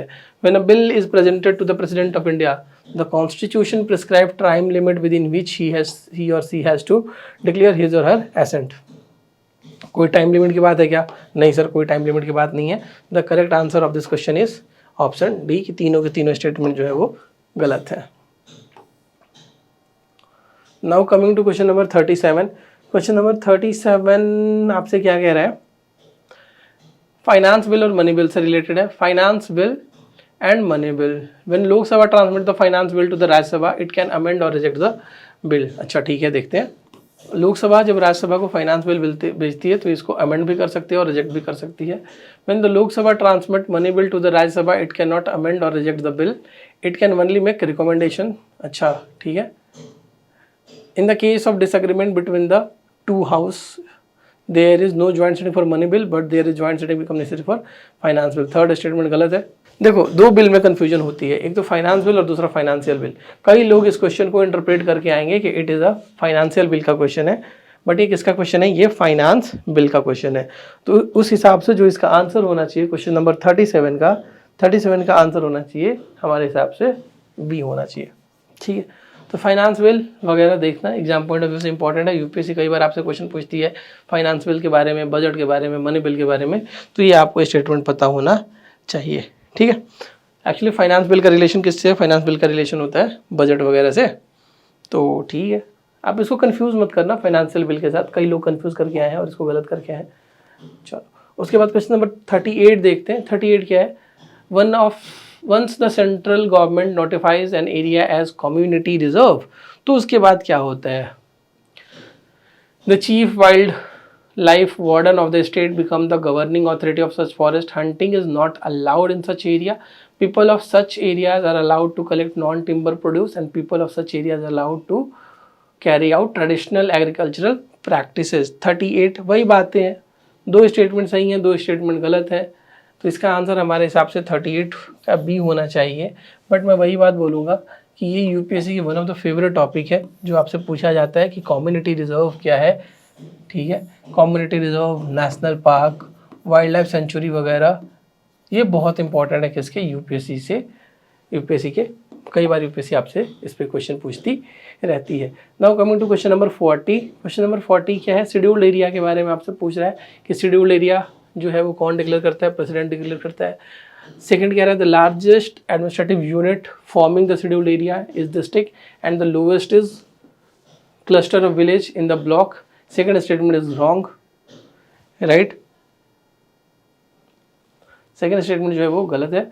और the chief minister of the concerned state sorry the chief minister of the concerned state are required to submit annual reports to the union home minister on the administration of scheduled areas in the state. ये काम जो है scheduled area के लिए वो कौन करता है? गवर्नर करता है, ना कि चीफ मिनिस्टर करता है. तो हमारा थर्ड वाला स्टेटमेंट गलत है. तो इस हिसाब से जो स्टेटमेंट होना चाहिए वो होना चाहिए वनली 2. 39 का आंसर क्या होना चाहिए? 39 का आंसर होना चाहिए हमारे हिसाब से B. Now coming to question number 40, Supreme Court के जजमेंट के बारे में. और सिंपल क्वेश्चन था, क्लासेस में कई बार कराई जाती हैं. जब आपसे पूछा जाता है कि रिजर्वेशन वगैरह के बारे में बताओ, तो रिजर्वेशन से रिलेटेड ये क्वेश्चन है. आर्टिकल 16 क्लॉज 4 और 335 का रिलेशन पूछ रहा है. 335 क्या है हमारा? 335 है हमारा इफिशियंसी इन द एडमिनिस्ट्रेशन.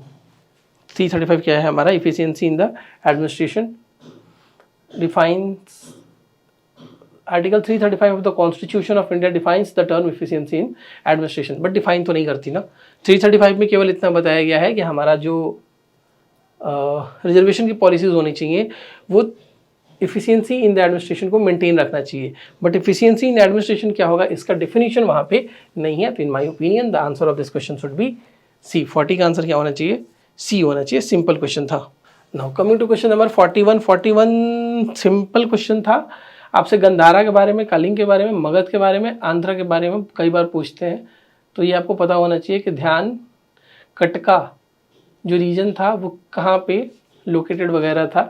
तो इसका आंसर क्या होगा? आंध्रा होगा. ठीक है. यूपीएससी का one of the most favourite topic जिसमें आपसे कई बार क्वेश्चन पूछा जाता है. Now coming to question number 42 simple question history का. ठीक है. हिस्ट्री में रेयरली कोई भी क्वेश्चन सिंपल आता है. ये क्वेश्चन सिंपल था. सिंपल इन द सेंस कि stupa is of Buddhist origin. गलत है. स्तूपा बुद्धिस्ट के पहले भी थे. कई वैदिक पीरियड में भी स्तूपा वगैरह की कंस्ट्रक्शंस है. Stupa are generally repository of relics. हाँ, बिल्कुल सही बात है. थर्ड है stupa were a votive and commemorative structure in the Buddhist tradition. ये स्टेटमेंट भी सही है. तो पहला स्टेटमेंट गलत है, 2 स्टेटमेंट सही है. The answer of this question should be only 2. Now coming to the one of the most easier question. Poompuhar सबको पता है, ये एक पोर्ट सिटीज है. उसके बाद आपको दिमाग लगाना ही नहीं था इस क्वेश्चन में. यूपीएससी कई बार एंशिएंट पोर्ट सिटीज पे क्वेश्चन पूछती थी, पूछती है और पूछती ही रहेगी वाली बात है. तो 43 का आंसर मेरे ओपिनियन में बी होना चाहिए. Now coming to next question number 44 का है संगम पीरियड से रिलेटेड क्वेश्चन है. संगम पीरियड से कई बार यूपीएससी क्वेश्चन पूछती है. एग्जाम पॉइंट ऑफ व्यू के लिए इंपॉर्टेंट भी है, आपको जानना भी चाहिए. और पिछले साल भी संगम वगैरह पे इसने कई बार क्वेश्चन आपसे पूछा है, तो आपको इसकी बातें पता होनी चाहिए. तो एक टर्म दिया है इसने संगम पीरियड से रिलेटेड, वट्टा किरुटल के बारे में. वट्टा किरुटल जो है वो संगम पोएम्स वगैरह में यूज होता है. आप बताओ कि ये क्या है और इसमें से कौन सा ऑप्शन सही होगा. तो 44 का आंसर हमारे ओपिनियन में इसका डी होना चाहिए. संगम पेज में ये बातें लिखी गई हैं कि जब कोई किंग डिफीट हो जाता था तो वो सुसाइड कमिट करता था. कैसे? खाने को छोड़ के. जैनिज्म में भी ये ट्रेडिशन है. और ऐसी सिमिलर बातें कहाँ दिखती हैं? हमें वहाँ भी दिखने को मिलती हैं. अब ये देखो टाइमलाइन का क्वेश्चन है. 4-5 किंगडम दिए गए हैं आपके पास. होयसाला किंगडम के बारे में बताओ, गदवाला किंगडम के बारे में बताओ, काकातिया के बारे में बताओ, यादवा के बारे में बताओ. इसमें से कौन सी किंगडम जो है वो अर्ली 8th सेंचुरी में एस्टैब्लिश हो गई थी? तो the correct answer of this question कि नन. ये सारे के सारे मिडिवल पीरियड के आसपास आप देखते हो, 8th सेंचुरी के बाद देखते हो. ठीक है. Now coming to question number 46. Devi Chandraguptam के बारे में क्वेश्चन है. इसके ऑथर कौन है? हमीरा महाकाव्य के बारे में इसके ऑथर पूछ रहा है. मिलिंद पन्हो के बारे में क्वेश्चन पूछ रहा है. नीतिवा क्यामित्रा के बारे में क्वेश्चन पूछ रहा है. इसमें से 2-3 तो सबको पता है, देवी चंद्रगुप्तम और मिलिंद पन्हो. इसके जो ऑथर्स हैं यूपीएससी ने कई बार इस पर क्वेश्चन पूछा भी है कि देवी चंद्रगुप्तम वगैरह के बारे में और मिलिंद पन्हो के बारे में. तो the correct answer of this question is option B. Ancient history जब भी आप पढ़ते हो तो इट इज ऑलवेज एडवाइजेबल कि आप एक काम करो, आप सबसे पहले जो भी लिटरेचर की बातें हैं, आर्ट एंड कल्चर में भी जो लिटरेचर अलग से हेडिंग दी गई है मेंस वाले में, आप ये सारे लिटरेचर्स वगैरह, राइटर्स वगैरह के नाम को याद कर लेना. यूपीएससी हर 2-3 साल में इस क्वेश्चन को घुमा के पूछती है. अगर इसमें 1 2 3 4 वाला ऑप्शन होता, जैसा पहले आता था 1 and 2, 2 and 3, 2 3 4 वाली बात, तो ये चीज़ें आपके लिए बहुत आसान हो जाती. बट यहाँ पे एलिमिनेट करना is is really difficult, is literally बहुत ज़्यादा डिफिकल्ट हो जाता है। Now coming to question number 47 बहुत आसान क्वेश्चन है, आपसे सिंपली जैन प्रिंसिपल के बारे में पूछ रहा है, नॉन वायलेंस के बारे में, तो इसका आंसर जैनिज्म हो जाएगा।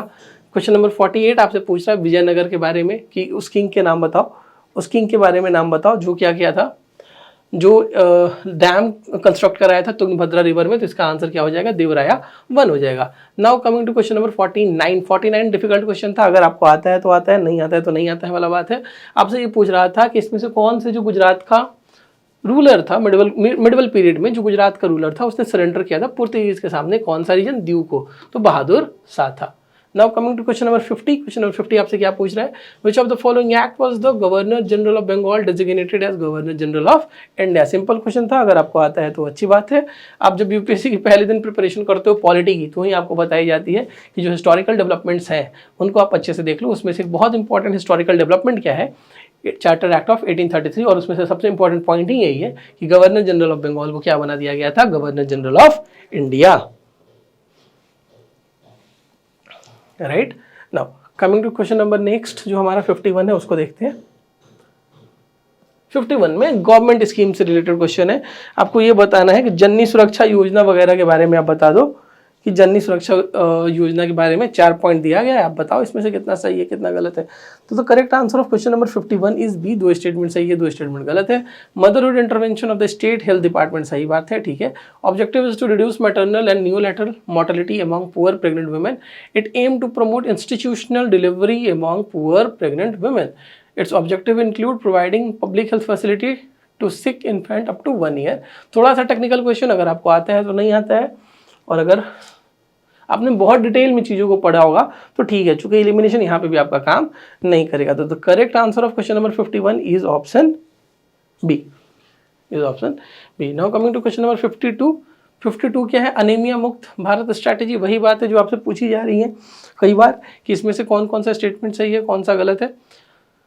तो it provide prophylactic calcium supplement for preschool children adolescent and pregnant women, इन डिटेल्स को ध्यान से देख लेना। अनीमिया मुक्त भारत, कई बार गवर्नमेंट इसको बहुत अच्छे से प्रमोट कर रही थी, यूपीएससी के लिए भी ये इंपॉर्टेंट हो जाती है। तो मेरे हिसाब से इसका जो आंसर होना चाहिए था, आंसर होना चाहिए C.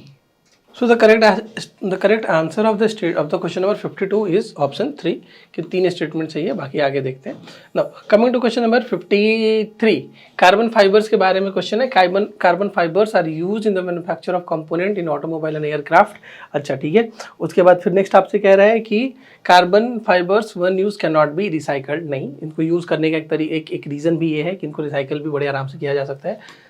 So the correct answer of that question is, पहला स्टेटमेंट ही सही है। उसके बाद कमिंग टू क्वेश्चन नंबर 54 आपसे क्या कह रहा है, detection of the car crash collision which result in the deployment of airbags almost instantaneously, detection of the accidental free fall of a laptop towards the ground which result in the immediate turning off the hard drive. अच्छा, accelerometer, ऐसा पूछो ना, एसिलोमीटर के बारे में ये question पूछ रहा है कि 54 जो है हमारा 54 जो क्वेश्चन है इसके बारे में हमें बता दो कि इसका एक्शंस, मतलब एसिलोमीटर कहाँ कहाँ हम इसको यूज़ कर सकते हैं। तो जहाँ भी एसेलरेशन वगैरह में चेंजेस वगैरह के इम्पैक्ट से रिलेटेड क्वेश्चन है, मतलब सिचुएशंस हैं, वहाँ पे आप क्या यूज़ कर सकते हो, एसिलोमीटर यूज़ कर सकते हो। तो correct answer of this question is all the 354 का answer should be C. Now coming to question number 55 आपसे क्या पूछ रहा है, रिसर्कुलेटिंग एक्वाकल्चर सिस्टम के बारे में पूछ रहा है, बायोफिल्टर्स वगैरह के बारे में पूछ रहा है कि बायोफिल्टर्स वेस्ट ट्रीटमेंट जो है वो अनइटन फिश फीड वगैरह को यूज़ करके हटाया जा सकता है। बायोफिल्टर जो है वो ammonia present in fish waste को नाइट्रेट में कन्वर्ट कर सकती है। Third, biofilters increase phosphorus as the nutrient for the fish and water. इसमें से एक स्टेटमेंट गलत है। The correct answer of that statement is 55 का आंसर क्या होना चाहिए, 55 का आंसर होना चाहिए हमारे हिसाब से B. And what is important for your preparation is go and read everything about biofilters क्या होते हैं। बायोफिल्टर्स के बारे में जितना पढ़ोगे एग्जाम में आने की प्रोबेबिलिटी उसकी ज़्यादा है, तो इससे क्वेश्चंस तुम्हारे सही भी हो सकते हैं। नाउ कमिंग टू स्पेस से रिलेटेड क्वेश्चन था। नेबुला सबको पता है स्टार्स वगैरह से रिलेटेड है, पल्सर्स वगैरह से भी रिलेटेड क्वेश्चन है। एक नया टर्म आया सिपीट्स करके जो क्लाउड ऑफ डस्ट वगैरह होते हैं। तो correct answer of the question number 56 is a, केवल एक स्टेटमेंट सही है, बाकी दो गलत है। नेबुला और पल्सर्स वगैरह को हम लोग किसके कॉन्टेक्स्ट में पढ़ते हैं? स्टार के स्टेजेस के सेंस में पढ़ते हैं। तो जो आप सोलर सिस्टम पढ़ते हो, स्टार्स वगैरह पढ़ते हो, बर्थ ऑफ स्टार्स वगैरह पढ़ते हो, बिग स्टार स्मॉल स्टार्स वगैरह पढ़ते हो, सन वगैरह के कॉन्टेक्स्ट में जब ये चीज़ें पढ़ते हो तो ये क्वेश्चन आपसे एग्जाम में पूछा जाता है। नेक्स्ट क्वेश्चन हमारा question number 57, which of the following has its own satellite navigation system. बहुत आसान है, यूपीएससी कई बार आपसे ये क्वेश्चन पूछ रही है। Australia, Canada, Israel, Japan. The correct answer of this is Japan है, चाइना है, इंडिया है, रशिया है, यूएस है और अपना वो यूरोप वाला रीजन है। फिर आपसे पूछ रहा है बैलिस्टिक मिसाइल के बारे में, सिंपल क्वेश्चन है, बैलिस्टिक मिसाइल के बारे में बता दो। क्रूज मिसाइल के बारे में आपसे डिफरेंस पूछा जा रहा है। फिर अग्नि 5 के बारे में क्वेश्चन पूछा जा रहा है, ब्रह्मोस के बारे में आपसे क्वेश्चन पूछा जा रहा है। तो the correct answer of the question number 58 is आपका स्टेटमेंट डी है। दोनों के दोनों स्टेटमेंट जो है वो इन्होंने गलत करके रखे हैं। ठीक है, आगे पीछे उल्टा कर दिया है ना इन लोगों ने। ठीक है, तो मिसाइल्स वगैरह यूपीएससी की वही ट्रेडिशनल क्वेश्चन है। कई बार यूपीएससी आपसे पूछता रहता है कि अग्नि 5 के बारे में बता दो, ब्रह्मोस के बारे में बता दो, फिर टाइप्स ऑफ मिसाइल क्या होती हैं, क्रूज मिसाइल क्या होती हैं, इंटरकॉन्टिनेंटल बैलिस्टिक मिसाइल्स वगैरह क्या होती हैं, ये आपको पता होना चाहिए। That question was easy. Now coming to question number 59 mercury pollution के बारे में क्वेश्चन है, जिसमें से आपको ये बताना है कि कौन सा स्टेटमेंट सही है, कौन सा स्टेटमेंट गलत है। There is no known safe level for the exposure of mercury. बिल्कुल सही बात है, रिसर्च अभी उस लेवल पे हुई नहीं है कि हमें पता चाहिए कि मर्करी का सेफ लेवल क्या है। Second, the coal based thermal power plant cause mercury pollution. ये बात भी सही है, गोल्ड माइनिंग में भी मर्करी पॉल्यूशन होती है। तो तीनों के तीनों स्टेटमेंट सही है। So the correct answer of the question number 59 is your answer C. Now coming to question number 60। Question number 60 green hydrogen के बारे में क्वेश्चन है। ग्रीन हाइड्रोजन यूपीएससी का one of the favourite topic था, इस बार तो क्वेश्चन आना ही था उस पे। It can be use directly as a fuel for internal combustion. बिल्कुल सही बात है, आप इसको कंबशन के लिए यूज कर सकते हो। It can B blended with the natural gas, ये सही बात है। हीट और पावर जनरेट कर सकते हो, ये भी सही बात है। हाइड्रोजन फ्यूल्स वगैरह को यूज कर सकते हो to run the vehicle. The correct answer of the question number 60 is option C. Now coming to countries around Ukraine. अगर ये क्वेश्चन आपको नहीं आता है, it means there are serious flaws in your preparation. Russia Ukraine war में आपने सब कुछ पढ़ा है, अगर आपने ये नहीं पढ़ा कि कंट्रीज कौन कौन सी यूक्रेन के अराउंड है, तो फिर you are making a mistake. Question number 61, the correct answer of this question is A. हम वीडियो के लेंथ को बहुत ज़्यादा लंबा नहीं करना चाहते, मैप्स में ये सारी चीज़ें दी हुई हैं, बुक्स वगैरह में ये सारी चीज़ें दी हुई हैं। ठीक है, तो 2 कंट्रीज़ हैं, बाकी आप यूक्रेन वगैरह के मैप्स को देखना, वहाँ पे ये सारी चीज़ें बताई गई हैं। तो इम्पॉर्टेंट ये है कि कोई भी चीज़ जो न्यूज़ में है उसका बेसिक भी आपको पता होना चाहिए। रसिया यूक्रेन का कॉज आपसे पूछ लेगा मेंस में, रसिया यूक्रेन पे आपसे ये भी पूछ लेगा, यूपीएससी का स्टैंड इंडिया का पूछ सकता है आपसे कहाँ पे, मेंस में। But for the present point of view it is very very important कि आपको फैक्ट्स पता होने चाहिए कि यूक्रेन के अराउंड कौन कौन सी कंट्रीज़ है। उसके बाद अर्थ के एटमॉस्फेयर पे आपसे क्वेश्चन पूछ रहा था क्वेश्चन नंबर 62 में, तो उसमें से आपसे क्या कहा गया है कि infrared are large, option number C देखो सबसे पहले, infrared waves are largely absorbed with the water vapour that is concentration in the lower atmosphere. Obvious बात है, वाटर वेपर का कंसंट्रेशन कहाँ होता है, लोअर एटमॉस्फेयर पे होता है, और वो क्या क्या क्या एब्जॉर्ब करती हैं, इंफ्रारेड को एब्जॉर्ब करती हैं। तो थर्ड स्टेटमेंट हमारा जो होना चाहिए 62 का आंसर होना चाहिए। Now coming to question number 63, soil in tropical red forest are rich in nutrients. ऐसा है क्या? सोच के देखो, क्वेश्चन नंबर 63 सोच के देखो, क्या ऐसा होता है क्या? नहीं। जो ट्रॉपिकल रेन फॉरेस्ट है उनमें सबसे बड़ा डिमेरिट तो यही होता है कि उनके न्यूट्रिएंट के जो लेवल होते हैं वो बहुत ज़्यादा सर्टेन नहीं होते, प्रॉब्लम्स होती हैं। ठीक है, बारिश बहुत तेज होती है जिसकी वजह से लीचिंग वगैरह हो जाता है। तो the correct answer of that statement is 63 का आंसर डी होगा। Now coming to question number 64 में the temperature contrast between the continent and the ocean is greater during summer than winter. ये बातें यहाँ रुको, एक बात ध्यान से सुनो। Those who are ignoring geography for the prelims, आज उनको पता चल रहा होगा कि एग्जाम ने इनको इग्नोर कर दिया।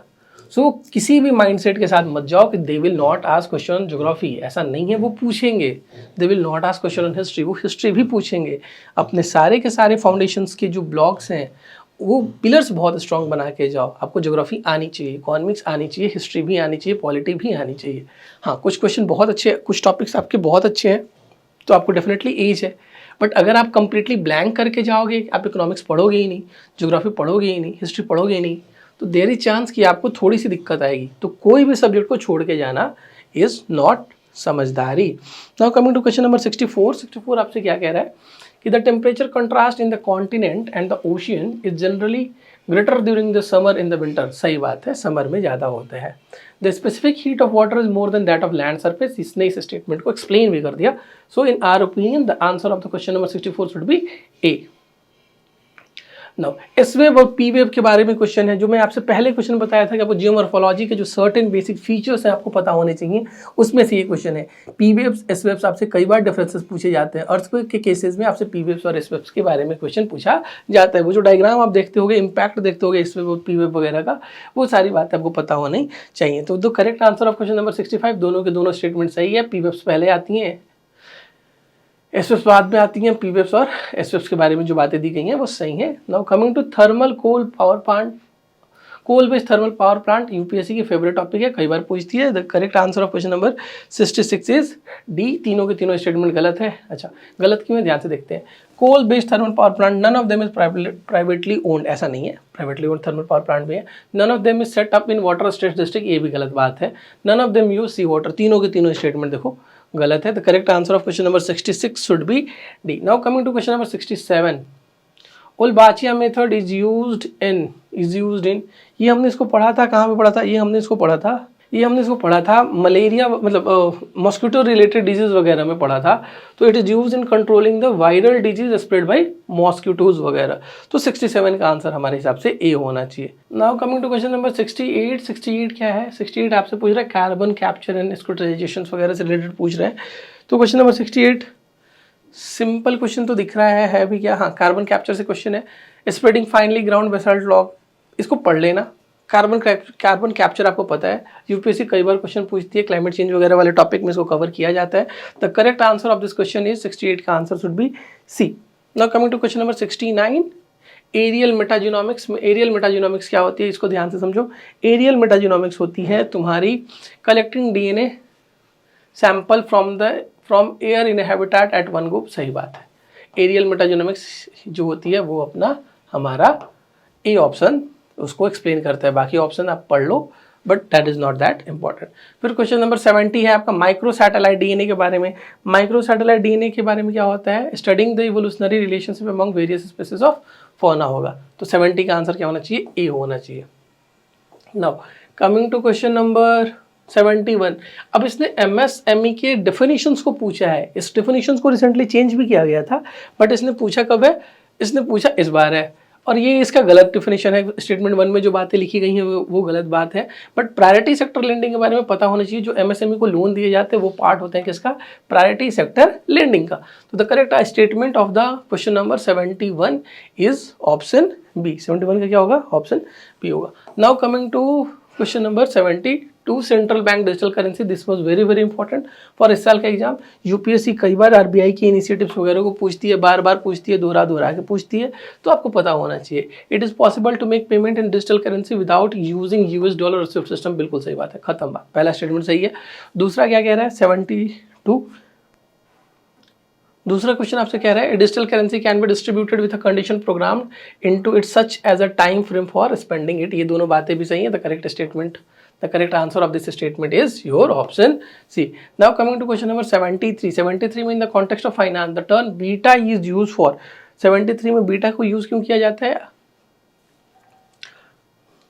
स्टॉक्स वगैरह जब तुम पढ़ते हो तो वहाँ पे एक टर्म बताई जाती है बीटा। हालांकि आपको नहीं आता तो ज़्यादा परेशान नहीं होता, ये थोड़ा लेस यूज टर्म है, ठीक है। तो ये क्वेश्चन अगर आपको नहीं आता तो बहुत ज़्यादा लोड नहीं लेना, बट ऊपर के जो 2-3 क्वेश्चन थे वो आसान थे। बीटा को हम लोग जनरली किसके कॉन्टेक्स्ट में यूज़ करते हैं, हम यूज़ करते हैं स्टॉक मार्केट में फ्लक्चुएशंस वगैरह के कॉन्टेक्स्ट में यूज़ करते हैं।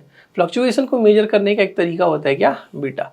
नाउ नेक्स्ट जो क्वेश्चन है वो सेल्फ हेल्प ग्रुप पे क्वेश्चन है हमारा, क्वेश्चन नंबर 74, ठीक है। The regional rural banks and the scheduled commercial bank support SHG. अच्छा, all the members of a group take responsibility for a loan taken that individual member take, ऐसा नहीं है।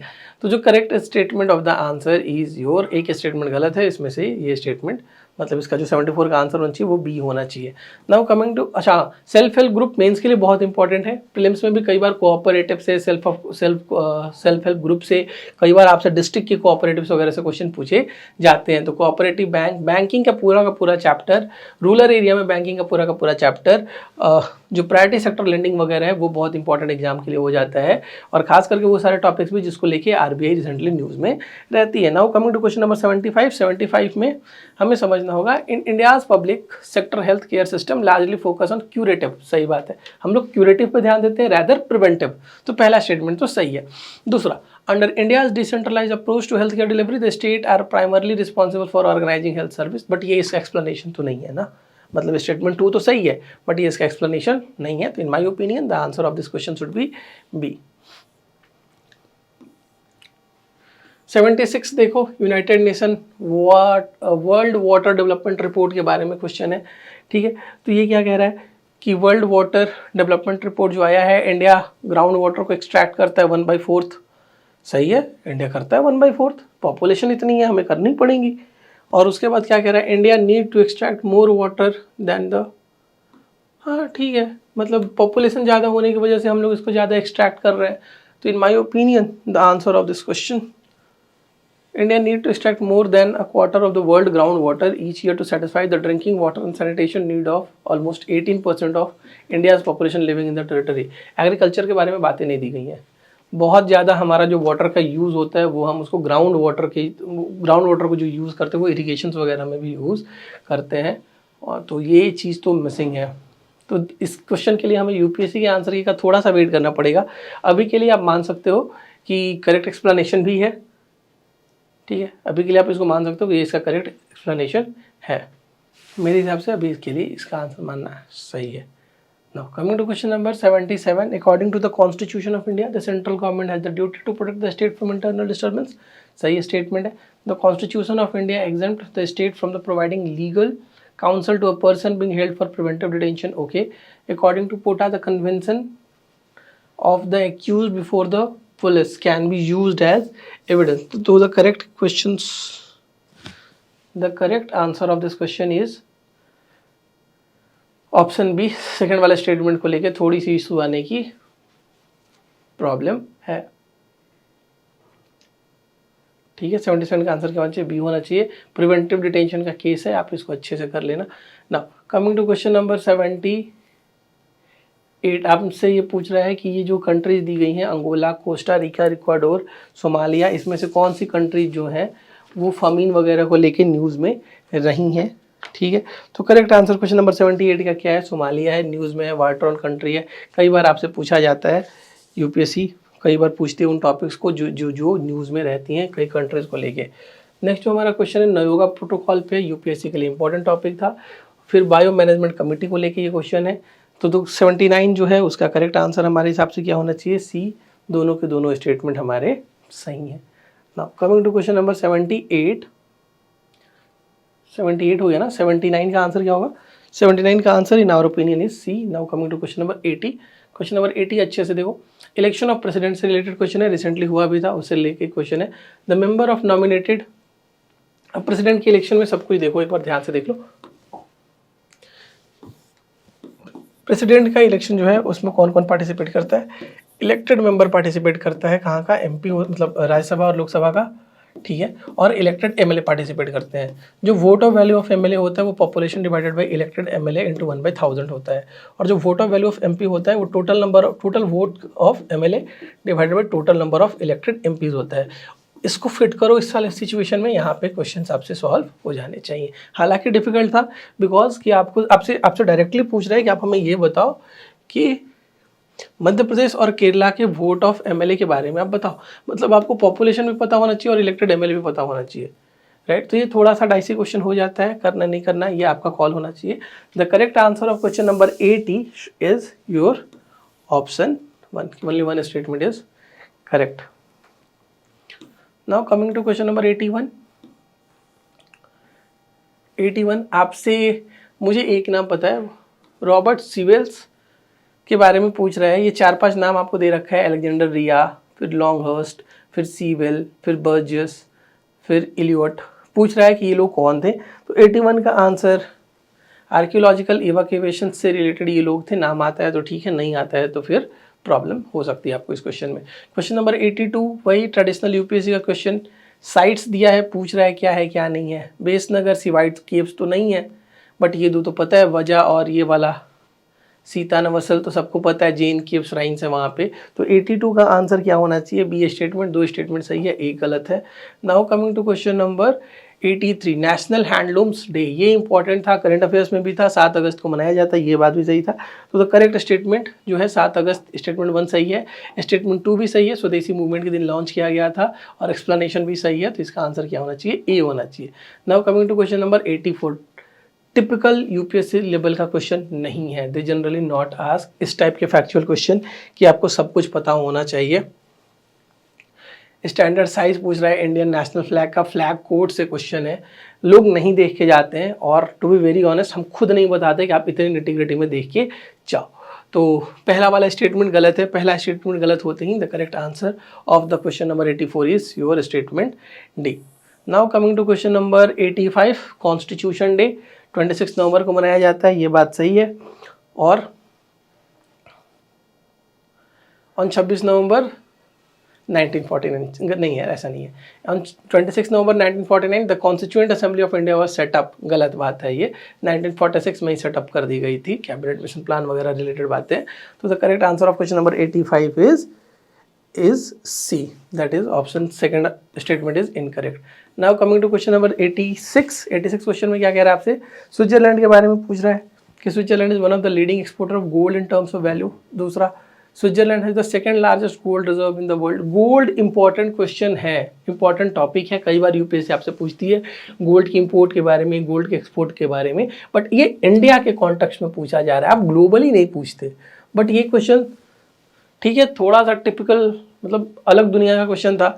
अब जो स्विट्जरलैंड गया होगा उसको पता होगा, या जिसने स्विट्जरलैंड के बारे में स्टडी की होगी उसको पता होगा। ऐसा सच आप इस क्वेश्चन को छोड़ सकते थे, बट इसके जो सेकंड वाला स्टेटमेंट है वो इनकरेक्ट है, सेकंड लार्जेस्ट गोल्ड रिजर्व इसका नहीं है। हाँ, अब मेरी बात ध्यान से सुनो, जिसने गोल्ड रिजर्व के बारे में इकोनॉमिक रिसोर्स में पढ़ा होगा कि किस कंट्री के पास 2-3 कंट्रीज याद की होंगी जिनके गोल्ड रिजर्व हैं, उनका ये क्वेश्चन निकल गया होगा, क्योंकि उनको पता चल गया होगा कि स्विट्जरलैंड के पास सेकंड लार्जेस्ट गोल्ड रिजर्व तो नहीं है। तो जब सेकंड लार्जेस्ट गोल्ड रिजर्व नहीं है तो सेकंड स्टेटमेंट इज इनकरेक्ट।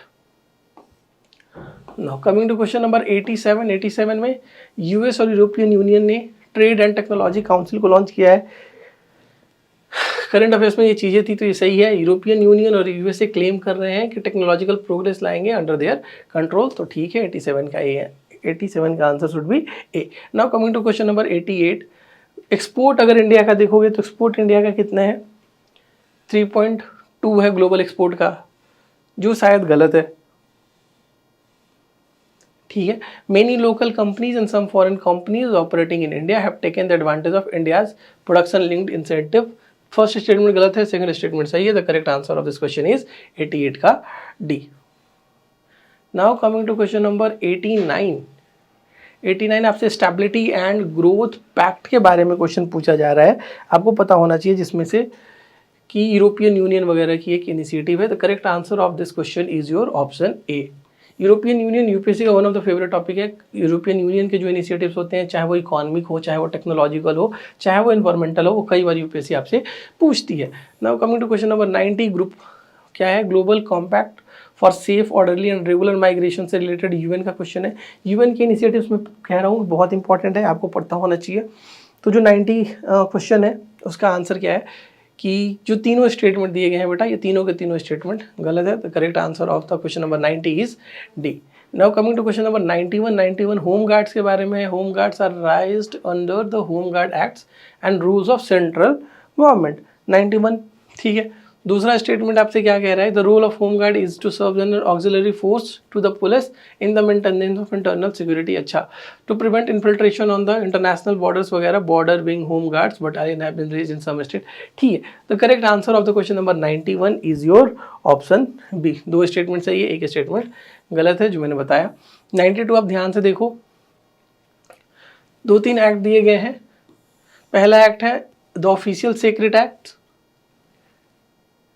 ठीक है, और दूसरा द इंडियन एविडेंस एक्ट, और थर्ड द आर्म्स एक्ट। ये स्टेटमेंट, ये तीनों के तीनों स्टेटमेंट सही हैं। आपको पता है मिसलीडिंग ऑफिसर्स वगैरह इधर वगैरह, ठीक है। तो ये ऑप्शन से ये क्वेश्चन देखो हो पा रहा होगा। तो correct answer of this question number 92 का जो करेक्ट वो है 2 ओनली, ठीक है। अब ऑफिशियल सीक्रेट एक्ट्स में ये बातें तो नहीं है ना, बियरिंग ऑफ पुलिस और मिलिट्री इंफॉर्मेशन वगैरह की बातें नहीं है। स्पुनाज वगैरह में जनरली उसको हम लोग यूज करते हैं। Now coming to region mention in the news, North Kivu, Ituri, Nagorno, Karabakh, ये कई बार रीजन न्यूज़ में रहते हैं। 93 का जो करेक्ट आंसर वो है नन। तीनों के तीनों रीजन की जो मैपिंग की गई है, जो रीजन दिया गया है, वो तीनों के तीनों रीजन गलत है। कंट्रीज़ वगैरह में भी कई बार यहाँ पे झोल करके दिया गया आपको। क्वेश्चन नंबर 94 अरब इसराइल के रिलेशन के बारे में क्वेश्चन है। तो the correct answer of question number 94 is C. Second वाला स्टेटमेंट जो है वो इनकरेक्ट है। Arab peace initiative mediated by south India कह रहा हूँ, सऊदी अरेबिया इज गलत। Now coming to question number 95 थोड़ा सा स्पोर्ट्स रिलेटेड है। आपसे पूछा जा रहा है मेजर ध्यानचंद खेल रत्न पुरस्कार, अर्जुना अवार्ड, द्रोणाचार्य अवार्ड और राष्ट्रीय खेल प्रोत्साहन पुरस्कार के बारे में पूछा जा रहा है। तो the correct answer of question number 95 is option B. 2 statement सही हैं, बाकी के गलत है। Now coming to question number 96 44 chess olympiad लोग नहीं देखते हैं। लोग ओलंपिक्स ही अच्छे से नहीं देखते हैं तो ओलंपियाड क्या देखेंगे, चेस ओलंपियाड अच्छे से क्या देंगे। खैर फिर भी 96 का जो सही आंसर है वो है हमारा ऑप्शन बी, ठीक है। Now coming to question number 97 conflict area और कंट्रीज पूछ रहा है। यूपीएससी का ट्रेडिशनल क्वेश्चन है, 2015 से लगातार पूछती है। कभी मोस्टली वो कहाँ से पूछती है, सीरिया वगैरह से रिलेटेड, मिडिल ईस्ट वगैरह से रिलेटेड क्वेश्चन पूछती है। तो कॉन्फ्लिक्टिंग जो एरियाज है उसके सिटीज़ वगैरह को दे रखा है और यहाँ पे कंट्री से लोकेट करना है। The correct answer of question number 97 is D. सारे के सारे जो मैच हैं वो गलत है। Now coming to question number 98 का जो आंसर है वो देखो, माली में, सूडान में कूप से रिलेटेड ये क्वेश्चन है। तो ये सिंपल क्वेश्चन था, ये होना चाहिए था। Now coming to question number 99 heavy industry किसको कहते हैं। Green hydrogen is expected to play significant role in decarbonisation of which of the following above industry. 99 का जो आंसर है वो है सी। फर्टिलाइजर प्लांट वगैरह में भी यूज़ कर सकते हैं, ऑयल रिफाइनरी वगैरह में यूज़ कर सकते हैं, स्टील प्लांट वगैरह में भी यूज़ कर सकते हैं। Now coming to question number 100 G20 के बारे में। G20 के बारे में आना ही था question. The correct answer is, दोनों के दोनों स्टेटमेंट सही हैं, ऑप्शन ए भी और ऑप्शन डी भी। नाउ मेरी बात अब बहुत ध्यान से सुनना। यूपीएससी का जो प्रीलिम्स का पेपर था वो इस साल तो हो गया, अब हमें आगे क्या करना चाहिए। Few things are very very important.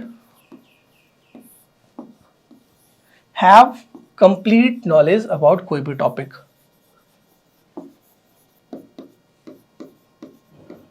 Knowledge कैसा होना चाहिए, कंप्लीट होना चाहिए। अगर आधा अधूरा नॉलेज है तो you are not going to crack at least prelims. तो कम से कम प्रीलिम्स को तो आप लिमिटेड नॉलेज के साथ निकाल सकते थे किसी टाइम पहले, बट आज के टाइम में अगर आप ऑप्शंस देखोगे तो थोड़ी प्रॉब्लम होगी। तो प्रिपरेशन को रीओरिएंट करने का सबसे पहला कि नॉलेज पे काम करो। जो भी टॉपिक पढ़ा जा रहा है उसको डिटेल में पढ़ो।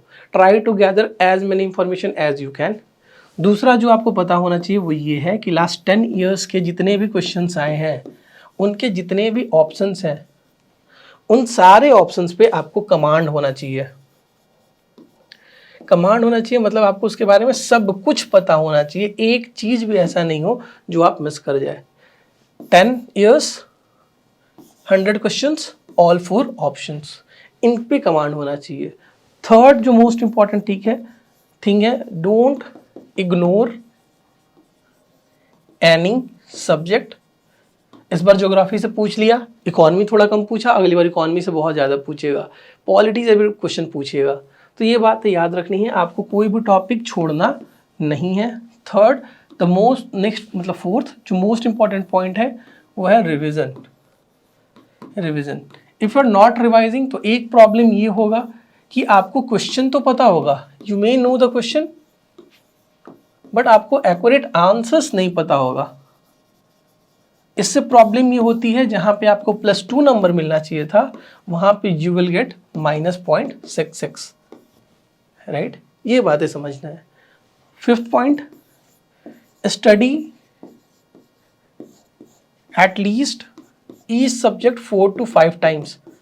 रिवाइज करो कम से कम 4 से 5 बार हर सब्जेक्ट को विथ एडिक्वेट प्रैक्टिस। प्रैक्टिस बहुत इंपॉर्टेंट है। आपको मैंने बोला 10 क्वेश्चन 10 ईयर्स 100 क्वेश्चन 4 ऑप्शंस आपको पता होना ही चाहिए in any case.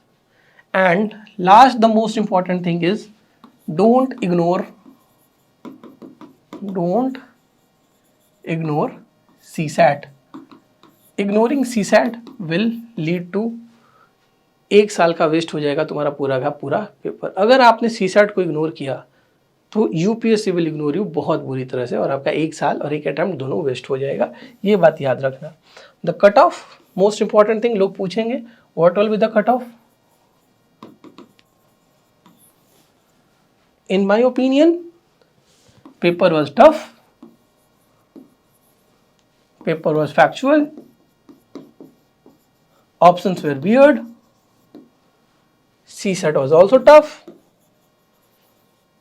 What will be the cutoff? It will be somewhere around 75 to 80 for general candidates. अगर आपका 80 के अप्रोक्स नंबर आ रहा है तो you should prepare for mains, provided कि आप CSAT क्वालिफाइड हो, राइट। इन पैरामीटर के हिसाब से जो अपना कट ऑफ होना चाहिए वो 75 to 80 के आसपास होना चाहिए। हमारी टीम ने ये डिसाइड किया, बहुत लोगों से बात करके पेपर को रियल टाइम इन्वॉल्वमेंट में भी उसको हमने जज करने की कोशिश की थी। तो ये बातें हैं, राइट। लास्ट सजेशन, जो लास्ट ईयर के बच्चे प्रिपेयर कर, जो अगले साल के बच्चे प्रिपेयर करेंगे, वो आपको ये तो नंबर याद रखना होगा, 10 year into 4 options into 100 question, इस पे कमांड चाहिए। दूसरा, practice as many as question you can. And third, consolidate. And last important thing is don't ignore CSAT. Don't ignore CSAT, right? So this was me, आशीर्वाद कुमार, जो हम discuss कर रहे थे पेपर। ऐसा हमने डिस्कशन तो मतलब निटी-ग्रिटी में नहीं किया कि हम सारे ऑप्शंस बता दें, because the length of video would have been 8 to 9 hours। हमने आपको आंसर्स की दे दिया है, हमने डिटेल सॉल्यूशन आपको दे देंगे, हमने आपको बता दिया है कि आपको अपने तरीके कैसे चेंज करने होंगे with respect to your preparation, right. So thank you all, let me know कि आपको ये वीडियोस कैसा लगा। Thank you, bye bye, take care.